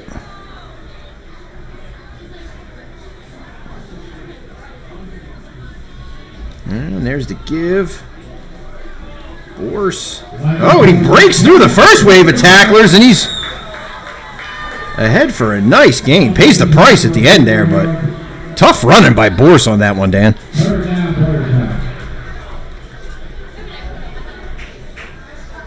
Yeah, I lost him in the crowd, and then he popped out and then took a big hit at the end.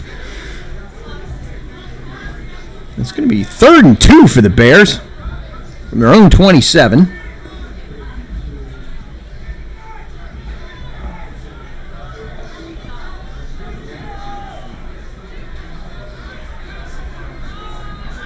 Henley's under center, takes the snap, he turns and he gives the ball to Bourse again. They're going to push him forward. Well, they got a nice surge there. It's going to be close to a first down. They're marking it.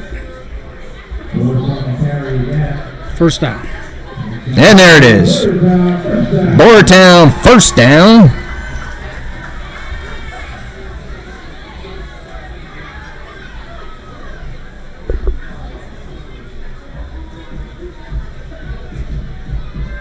It'll be a 1st and 10, fresh set of downs from the 30-yard line for the Bears.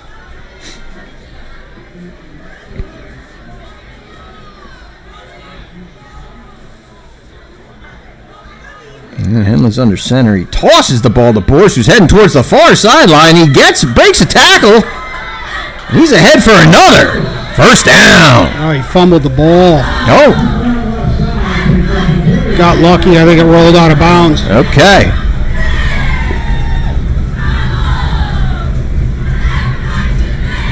Everybody's doing the Bears rumble. That was a Bears fumble. But the ball goes out of bounds. Stays with Boyertown. And quick update, Trey Savage retires the side in his first inning World Series action against the Dodgers tonight. All right, here's Henley. Under center. Gives the ball to Oaks. Oaks hops over a tackle and gets back to the line of scrimmage.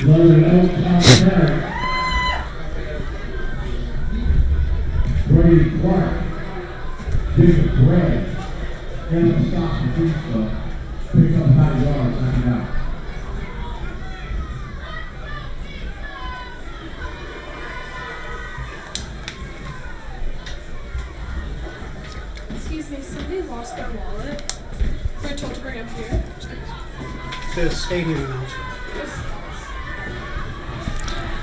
All right, Henley takes the Bears up to the line. He's under center. He's giving Oaks a yard on that play. 2nd and 9. There's a quick handoff that goes pretty much nowhere that time. I believe that was Burris on the carry. They're going to give him a couple of yards. It was Fargnoli on the...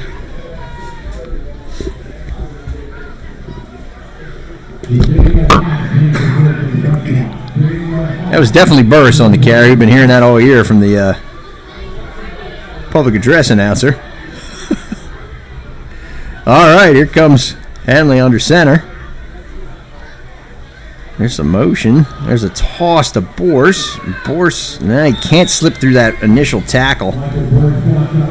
He's brought down behind the line of scrimmage, And the Bears are going to punt, I believe, for the first time tonight, Dan. It is.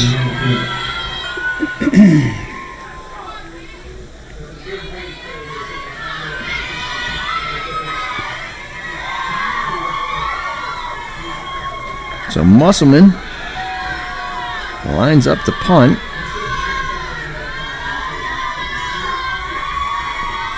Snap. Ooh, and a high punt. Not very deep, but and it's off the helmet of a Bears player. I believe that went off of Burris' helmet, if I'm not mistaken.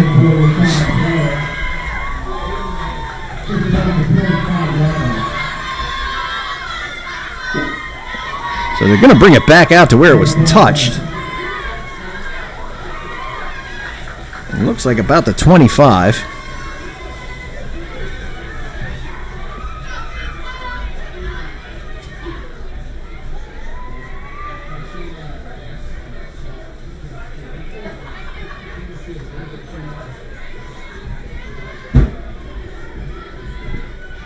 So it's going to be 1st and 10 for the Phantoms from their own 25-yard line. About halfway through this third quarter.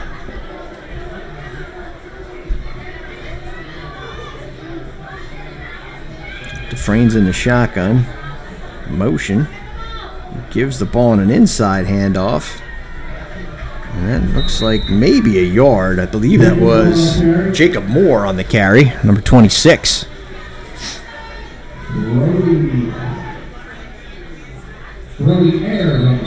Looks like we got a player down, maybe. Yeah, we got a Phoenixville player down. So we got an official's timeout. Just about 7 minutes here to play. Boyertown up 28-7 over Phoenixville. Senior night here at Boyertown Memorial Stadium, and so far the seniors have been having a good time out there tonight, Dan. Yeah, it looks like they're having fun. They're motivated. They're executing when they need to, and making plays on both sides of the ball, that's for sure.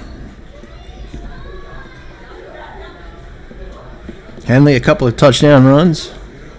Oaks and Borse, one apiece. And looks like we're going to be able to walk off the field under our own power. That's always good to see. And it looks like that was the ball carrier, Jacob Moore, at the bottom of that pile. And he's limping pretty hard there coming off the field, but good to see him walking off under his own power. So it's going to be 2nd and long for the Phantoms offense. Dufresne lines up in the shotgun. The Twins out to his right. Motion. Takes the snap. He hands the ball off, and that's really going nowhere.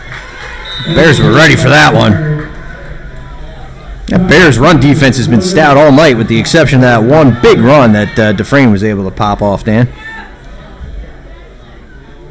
Other than that, the Bears have had them bottled up pretty much all night. And they've tried to run between the tackles, and that's just not happening tonight. D-line's doing a nice job. Linebackers stepping up, filling up the gaps. And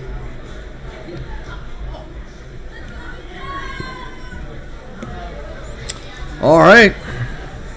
3rd and 8 now for the Phantoms.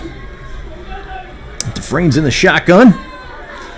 Twins to both sides of the formation. He takes a snap. He drops. He looks. He throws deep down the middle. He's got a man. It's overthrown.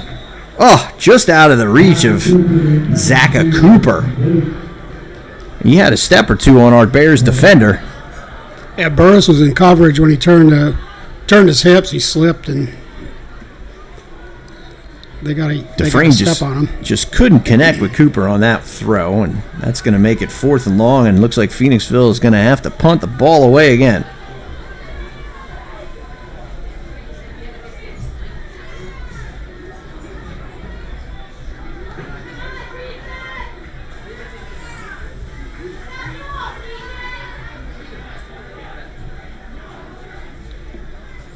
There's the snap.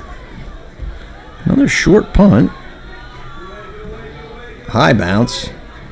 And it's going to be downed by Phoenixville at about the 42-yard line. So Bears are going to have nice field position here, Dan. Yeah, we punted, they punted, and now we're starting out on the 40 and see if we can't go 60 yards and put some more points on the board. All right, Henley running in with the play.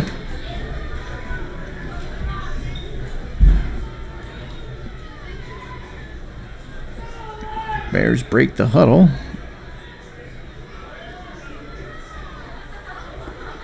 Looks like the referees are going to spot the ball at the 44. Henley comes up under center. Twins out to the left side of the formation. Phoenixville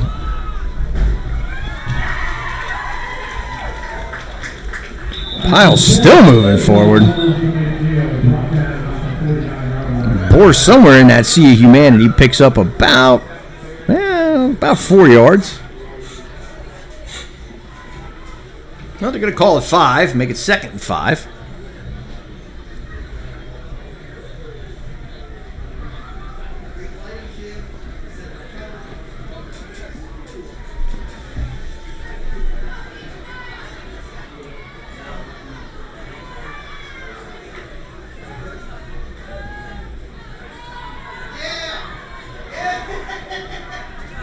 Henley's under center. The back's in the eye. Turns, he fakes, he rolls towards that far sideline, keeping it himself. And he can't quite slip through that tackle. It's going to be stopped for no gain.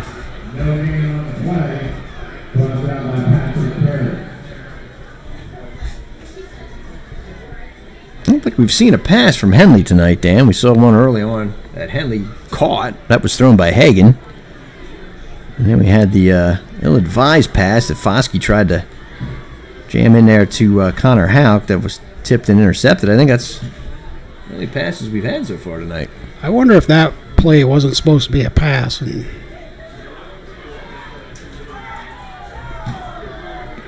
all right, this time Henley sets up in the gun. He's got Twins to the left side. He takes a snap. Keeps it. He breaks into the open. He's heading towards the near sideline. He's got the sideline, and he is brought down just shy of the goal line. That's a big gain by Henley. Taking it down to the, looks like about the 2-yard line. Just gets caught from behind on a shoestring tackle by the Phoenixville defender, but certainly sets the Bears up in prime position to put another 6 on the board, Dan.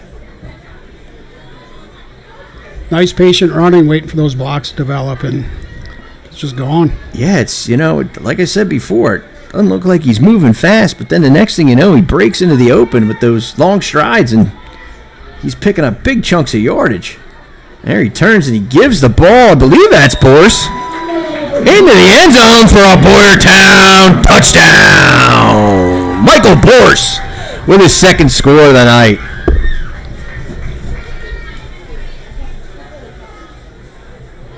Boy, nobody put a hand on Borse on that one, Dan. No, I think they were expecting something between the tackles, and He popped it to the outside and basically just strolled into the end zone untouched. Well, that makes your score. Boyertown 34, now 35, and Phoenixville 7 here at Boyertown Memorial Stadium.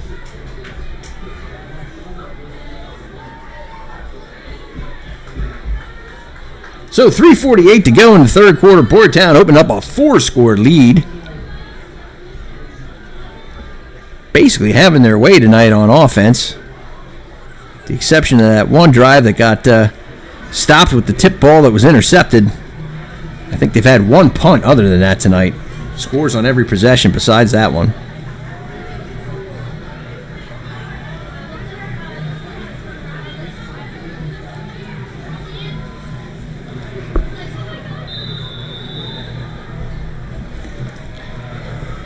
All right, I'm expecting another squib kick from Musselman here. What do you think, Dan? I think so.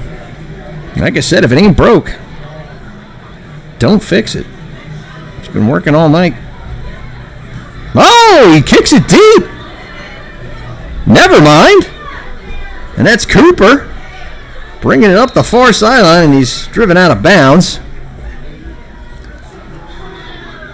So just when we thought we knew it was going to happen, we didn't. A nice kick by Musselman, right down to the... Sends it down to the goal line.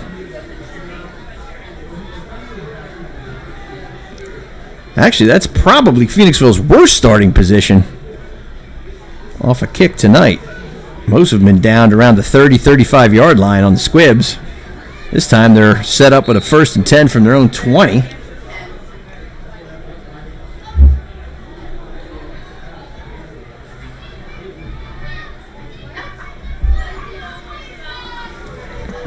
And Dufresne, he comes out in the shotgun. You would think he's going to have to just air it out here from here on out. And, of course, he takes a snap and hands it up the middle. And just as it has all night, that's going nowhere against this Bears defense.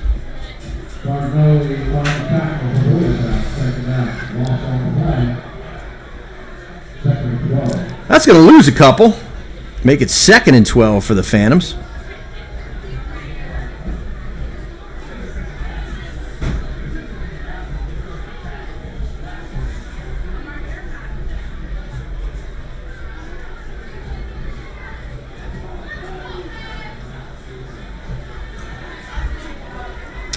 Now Dufresne comes up under center.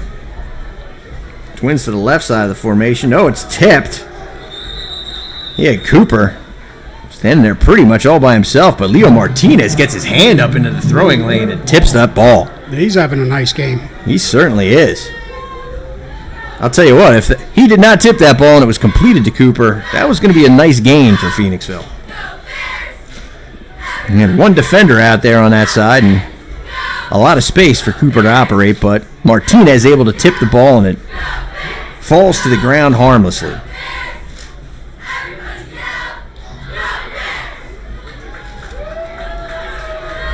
So 3rd and long now for Phoenixville. Dufresne comes out in the gun. Twins to both sides. There comes motion. He takes the snap. He drops. He looks. He throws deep down the middle of the field, and that's, off the fingertips of Cooper. Boy, I'll tell you, Dufresne, his arm is live. He throws a nice ball. He just has not been able to connect on those deep post routes down the field. Just a little bit off tonight, Dan. I think Daddario got his fingertips on that, knocked it away. Daddario was there step for step in coverage.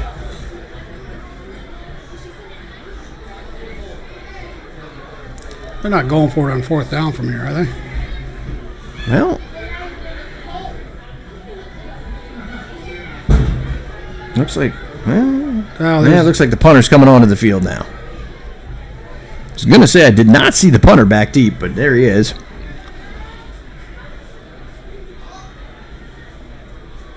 He should set the Bears up with nice field position again. Unless he gets off a boomer. Nope, it's another short punt. And does not get a great bounce. It's not going to make it across midfield. It's going to set the Bears up. 1st and 10 at about the 47 of Phoenixville.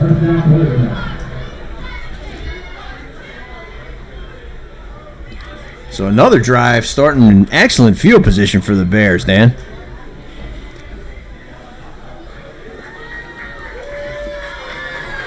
On this side of the 50, and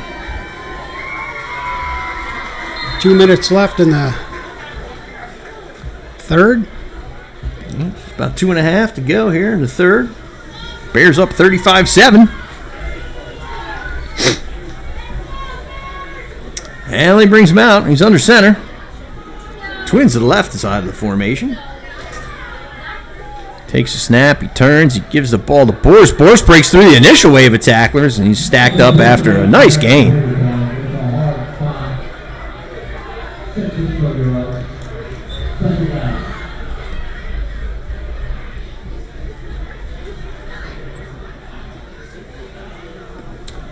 So they're going to give him 5 on that carry. It's going to make it 2nd and 5 for the Bears.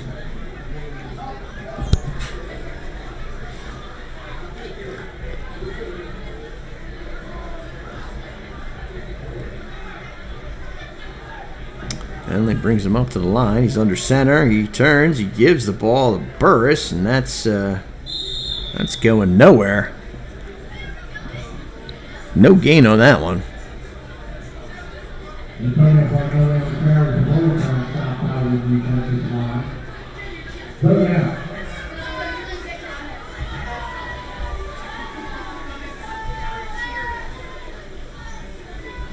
Well, they're going to say he got a yard on that. Make it 3rd and 4.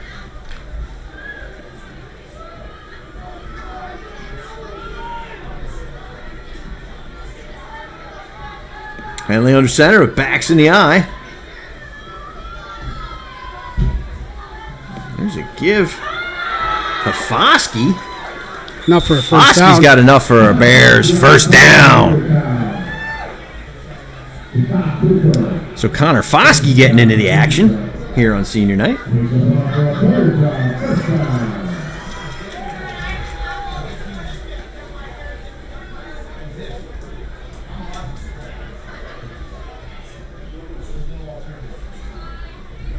That's going to make 1st and 10 for the Bears from the Phoenixville 35.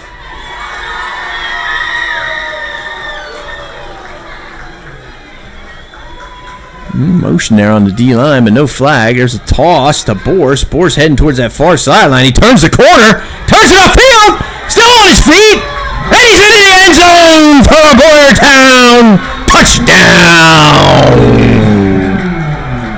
We got flags. Uh-oh. We got laundry on the field. Holding. Did we not see that flag as it was being thrown, or did it come in late? No, it was when he turned the corner. I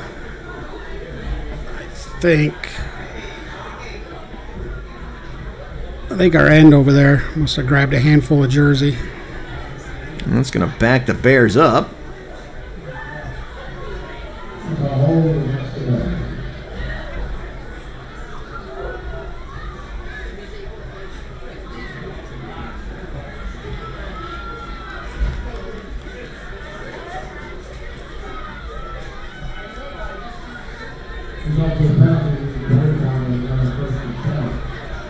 All right, so doesn't really hurt the Bears. It's almost like nothing ever happened.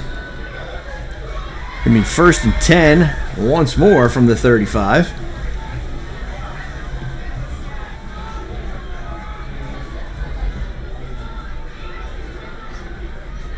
Henley's under center. Turns. He gives the ball to Burris. Burris breaks it up the middle, and nobody's going to touch him on his way into the end zone for a Boyertown touchdown.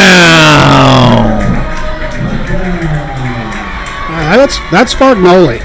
Burris is just running out there now. Is that number 10, Fargnoli? Yeah, that's Fargnoli's touchdown.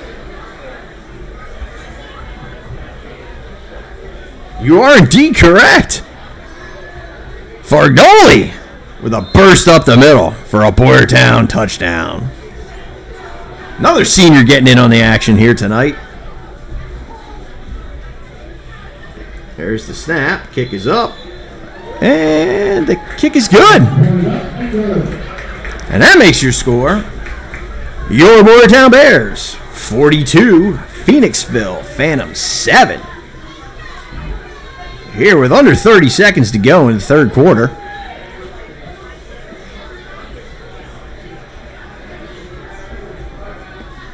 You know, we've gotten so used to hearing the call of Fargnoli when it was actually Burris that even I was fooled on that one, Dan. Fargnoli getting it done. Nice burst up the middle. Taking it to the house untouched.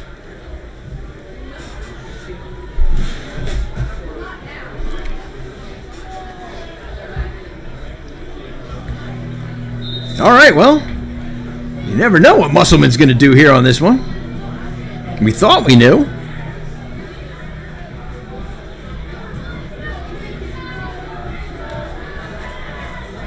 And then he surprised us with his last kick. And we're back to the squib. Oh, it went off. live ball. That's a live ball. There's bears all around it. Let's see who comes up with it. Both sides single and they have the ball. But it looks like Phoenixville's able to recover.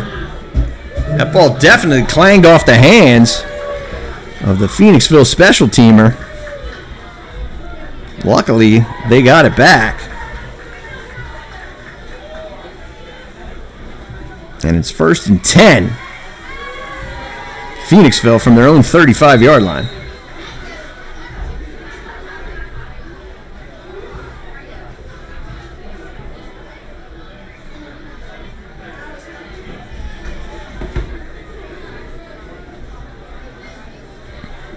All right. Dufresne comes out in the gun. Oh. And that's going to do it for the third quarter. So heading into the fourth, score, your Boyertown Bears 42, Phoenixville Phantoms 7.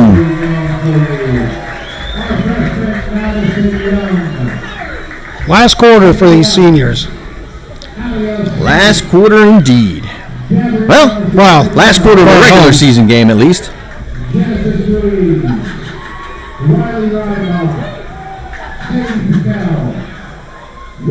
And likely last quarter they'll ever play on the field here at Boyertown Memorial Stadium.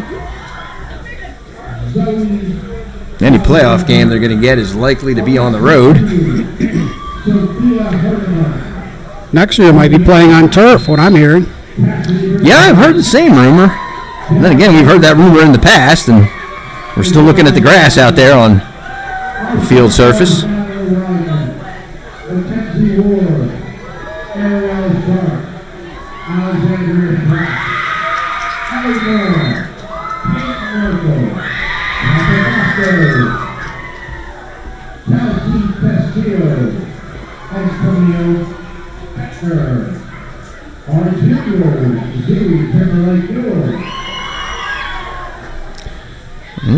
Dufresne scrambling. He's running towards that far sideline. Turns the corner, and he's got enough for the first down. He was looking to pass it again.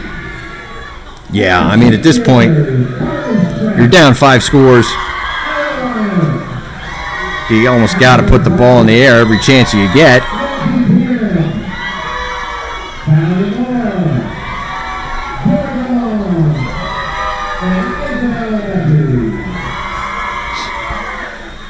So 1st and 10 now from the 45 for the Phantoms. Dufresne's in the gun. Here comes motion. He takes the snap. He turns. He hands the ball off.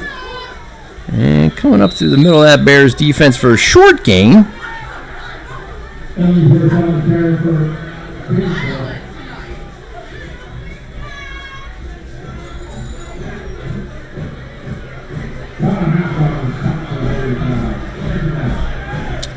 So 2nd and call at 7.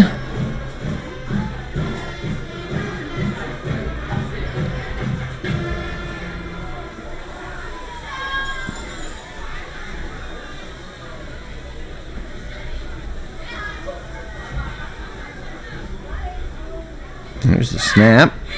And there's the give. And Illingworth is, not going anywhere on that one.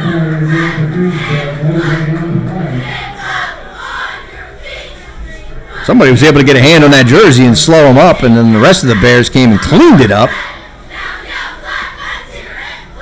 Stop him for no gain. 3rd and 7.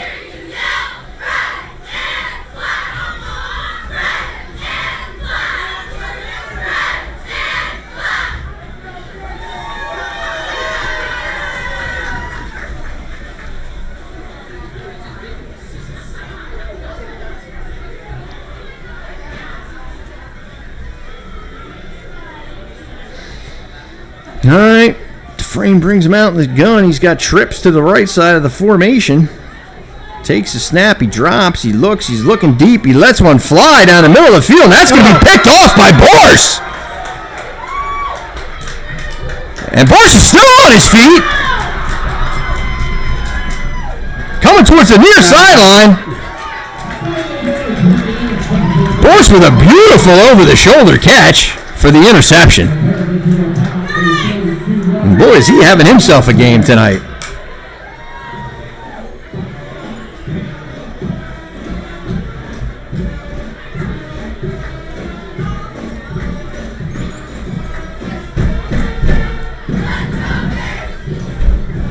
Yeah, he played that nice. Yeah, he had a better read on that than the receiver did. Yeah, Dufresne's been throwing it over his receivers tonight. And underthrew that one a bit, and Boyce made him pay for it. Timeout Bears. 8:49 to go.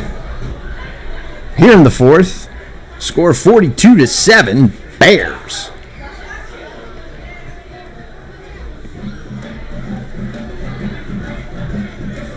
Quick update on the World Series game. Savage has got himself in a little bit of jam here in the second. He's got bases loaded with one out.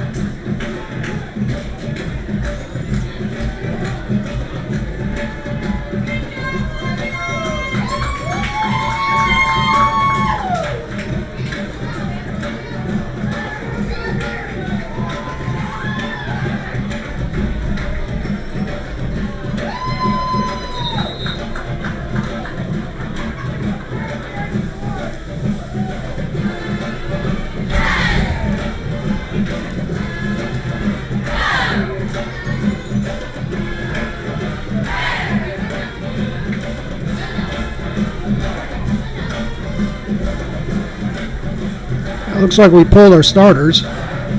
Yeah, I see Royce running in with the play. Bears quickly coming up to the line. There's the snap. Royce turns and he hands the ball off and getting ahead. Looked like, was that number 5? Jackson Rose on the carry? Yeah, Jackson Rose with the carry. He picks up a couple on first down.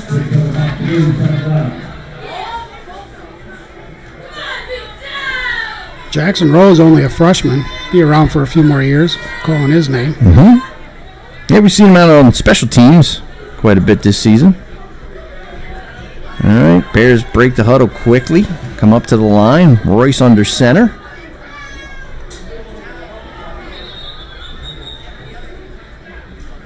And no gain there.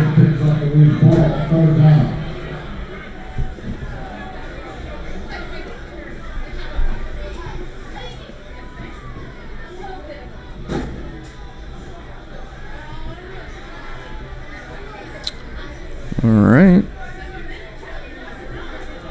Royce under center again. Takes a snap. Oh, he turns and he hands the ball to Rose, and Rose with a nice move out toward the near sideline gets ahead for a Boyertown first down.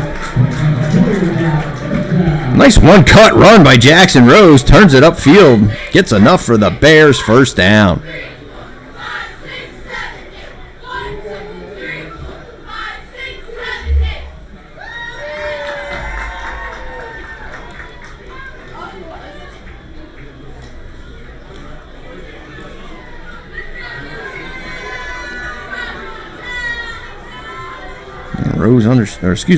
Royce under center.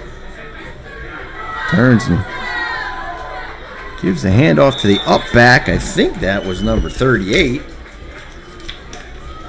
Michael Carbo on the carry.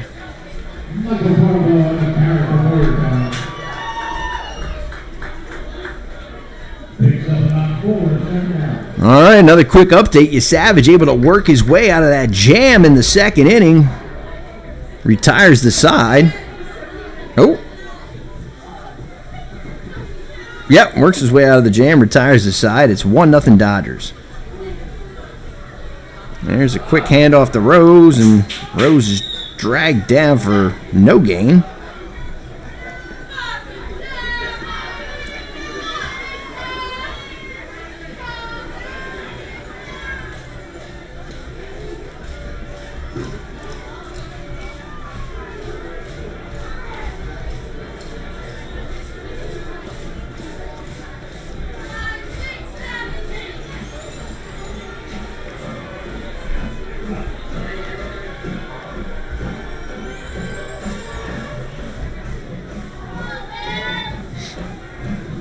Royce under center.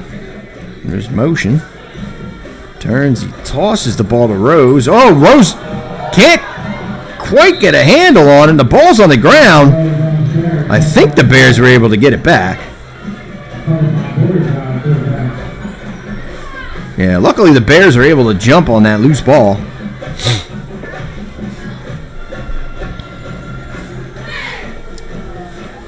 Fourth and 5.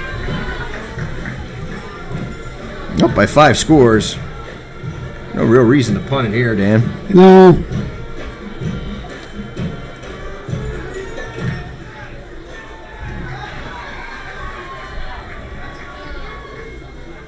So Royce under center. He gives the ball to Rose. Rose breaks through that first wave of defenders. He's on his feet, heading up that near sideline. He's going to be in for the Boyertown touchdown.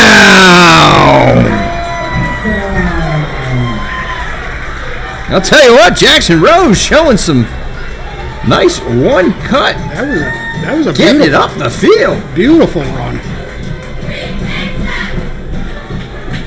So on senior night, the freshman breaks off a big run for a Boyertown touchdown.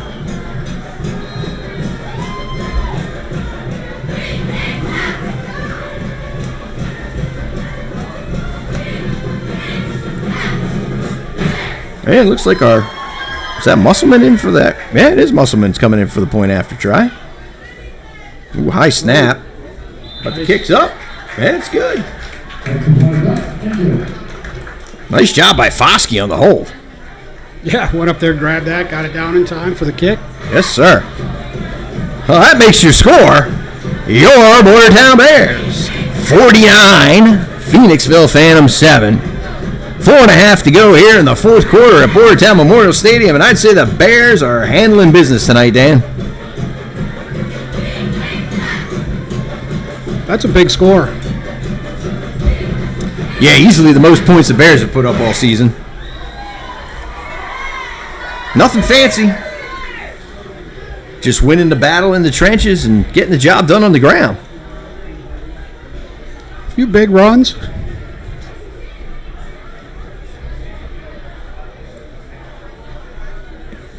All right, let's see what Musselman decides to do here. Does he squib it or does he kick it deep? I'm going to go out on a limb and say he kicks one deep here, Dan. Kicks it deep, gives him a shot. Kicks it deep.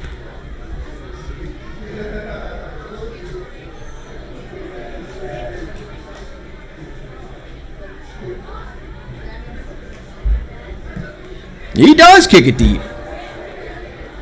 Back to the goal line. And yeah, Cooper turns into the end zone, and that's a touchback.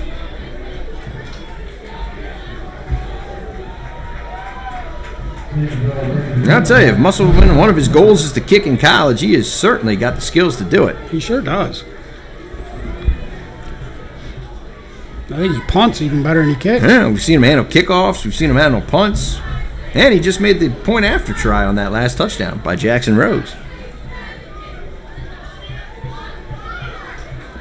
Well, let's see who Phoenixville trots out at quarterback. I assume at this point they're just content to put this one in the books. And it looks like Dufresne's back out there. Up under center.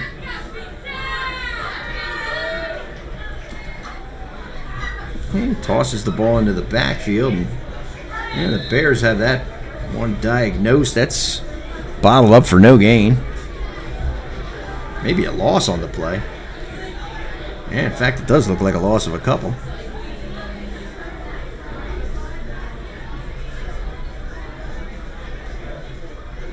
Well, not only is this the last home game for some of our Boyertown seniors, it's last game for some of the Phoenixville seniors, I'm sure.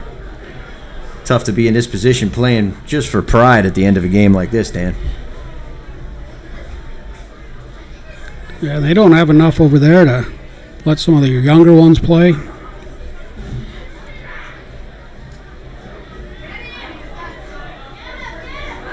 Looks like there was a hold on the edge there, but I think that could be a horse collar. No flags.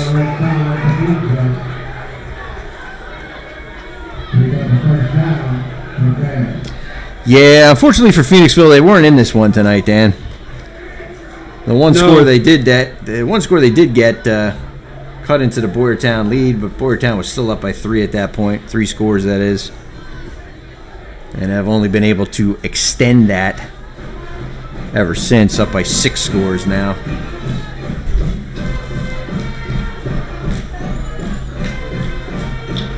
So we got just under 3 minutes to go here.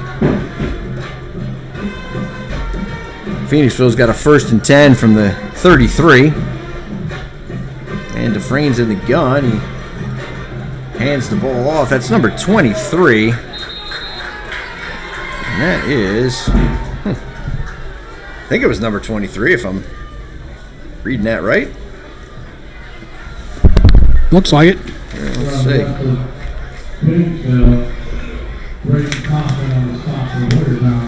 I'm seeing a 23 on their roster here, but...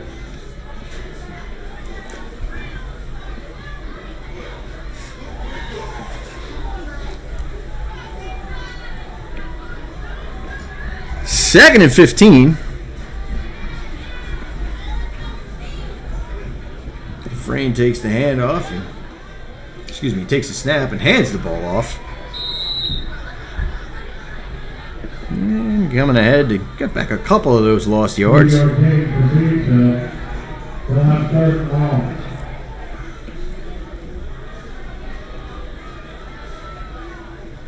Clock ticking, 1:40 to go here in the 4th quarter.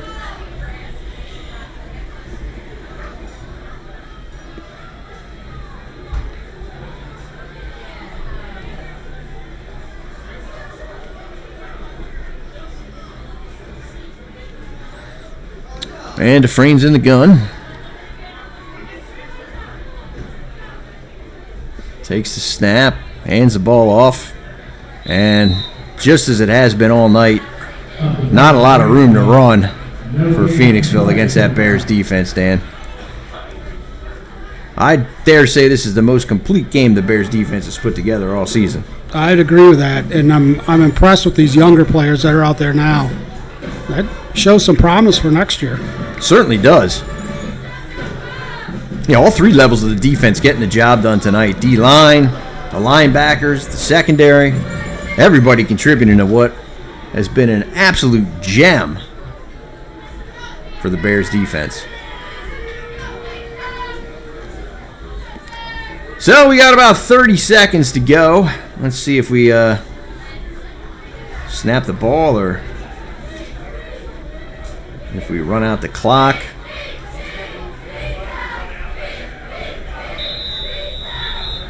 And looks like we've got a delay game.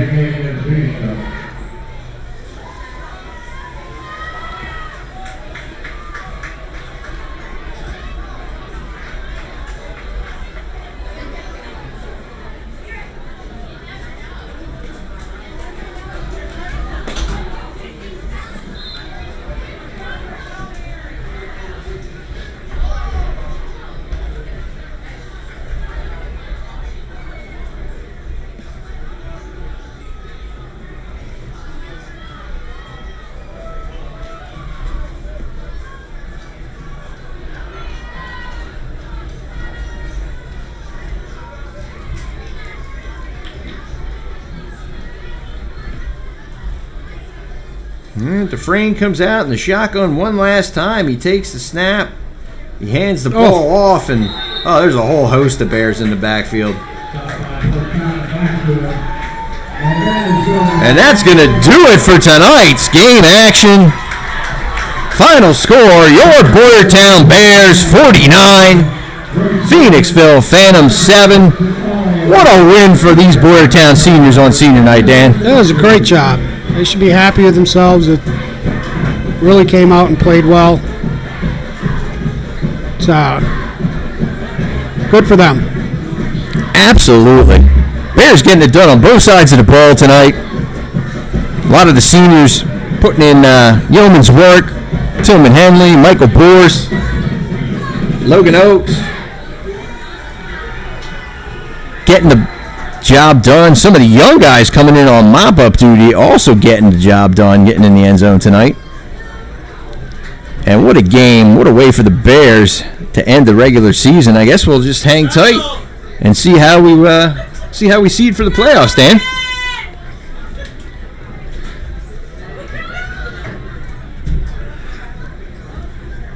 Crowd's getting rowdy out here. Dude, you're gonna think I'm nuts. These guys had the 50-50 number. Next door. Next door? Yep. Thank you. All right. Here come the boys for one last play into the alma mater here at Boyertown Memorial Stadium this season. Thanks. That's enough. Well, that's certainly not going to do anything to hurt their standing in the playoff race, Dan. No, it sure won't. And you see how these other Pioneer Athletic Conference matchups went tonight. See if they moved up a little bit or stayed where they're at. And I guess we'll probably be traveling somewhere next week to see them in the playoffs. So, but that's it for home. That is, in fact, it for the home games and for our broadcasts from the home games this season. Well, Dan, it's been a fun season, that's for sure. Like I said, I think the Bears surprised some people. I don't think people expected them to end the season 6-4, but yet here they are. 2 games over 500, positioned themselves nicely for a postseason berth. Can't ask for more than that out of this squad. No, been a fun year working with you, and a couple weeks from now, I guess we'll be doing wrestling. Yeah, we'll be moving inside to the Bear Gym to see what happens on the mats. But until then, this is Frank Genovese here with my partner Dan Oakes, getting ready to sign off one last time for this football season, saying good night and God bless.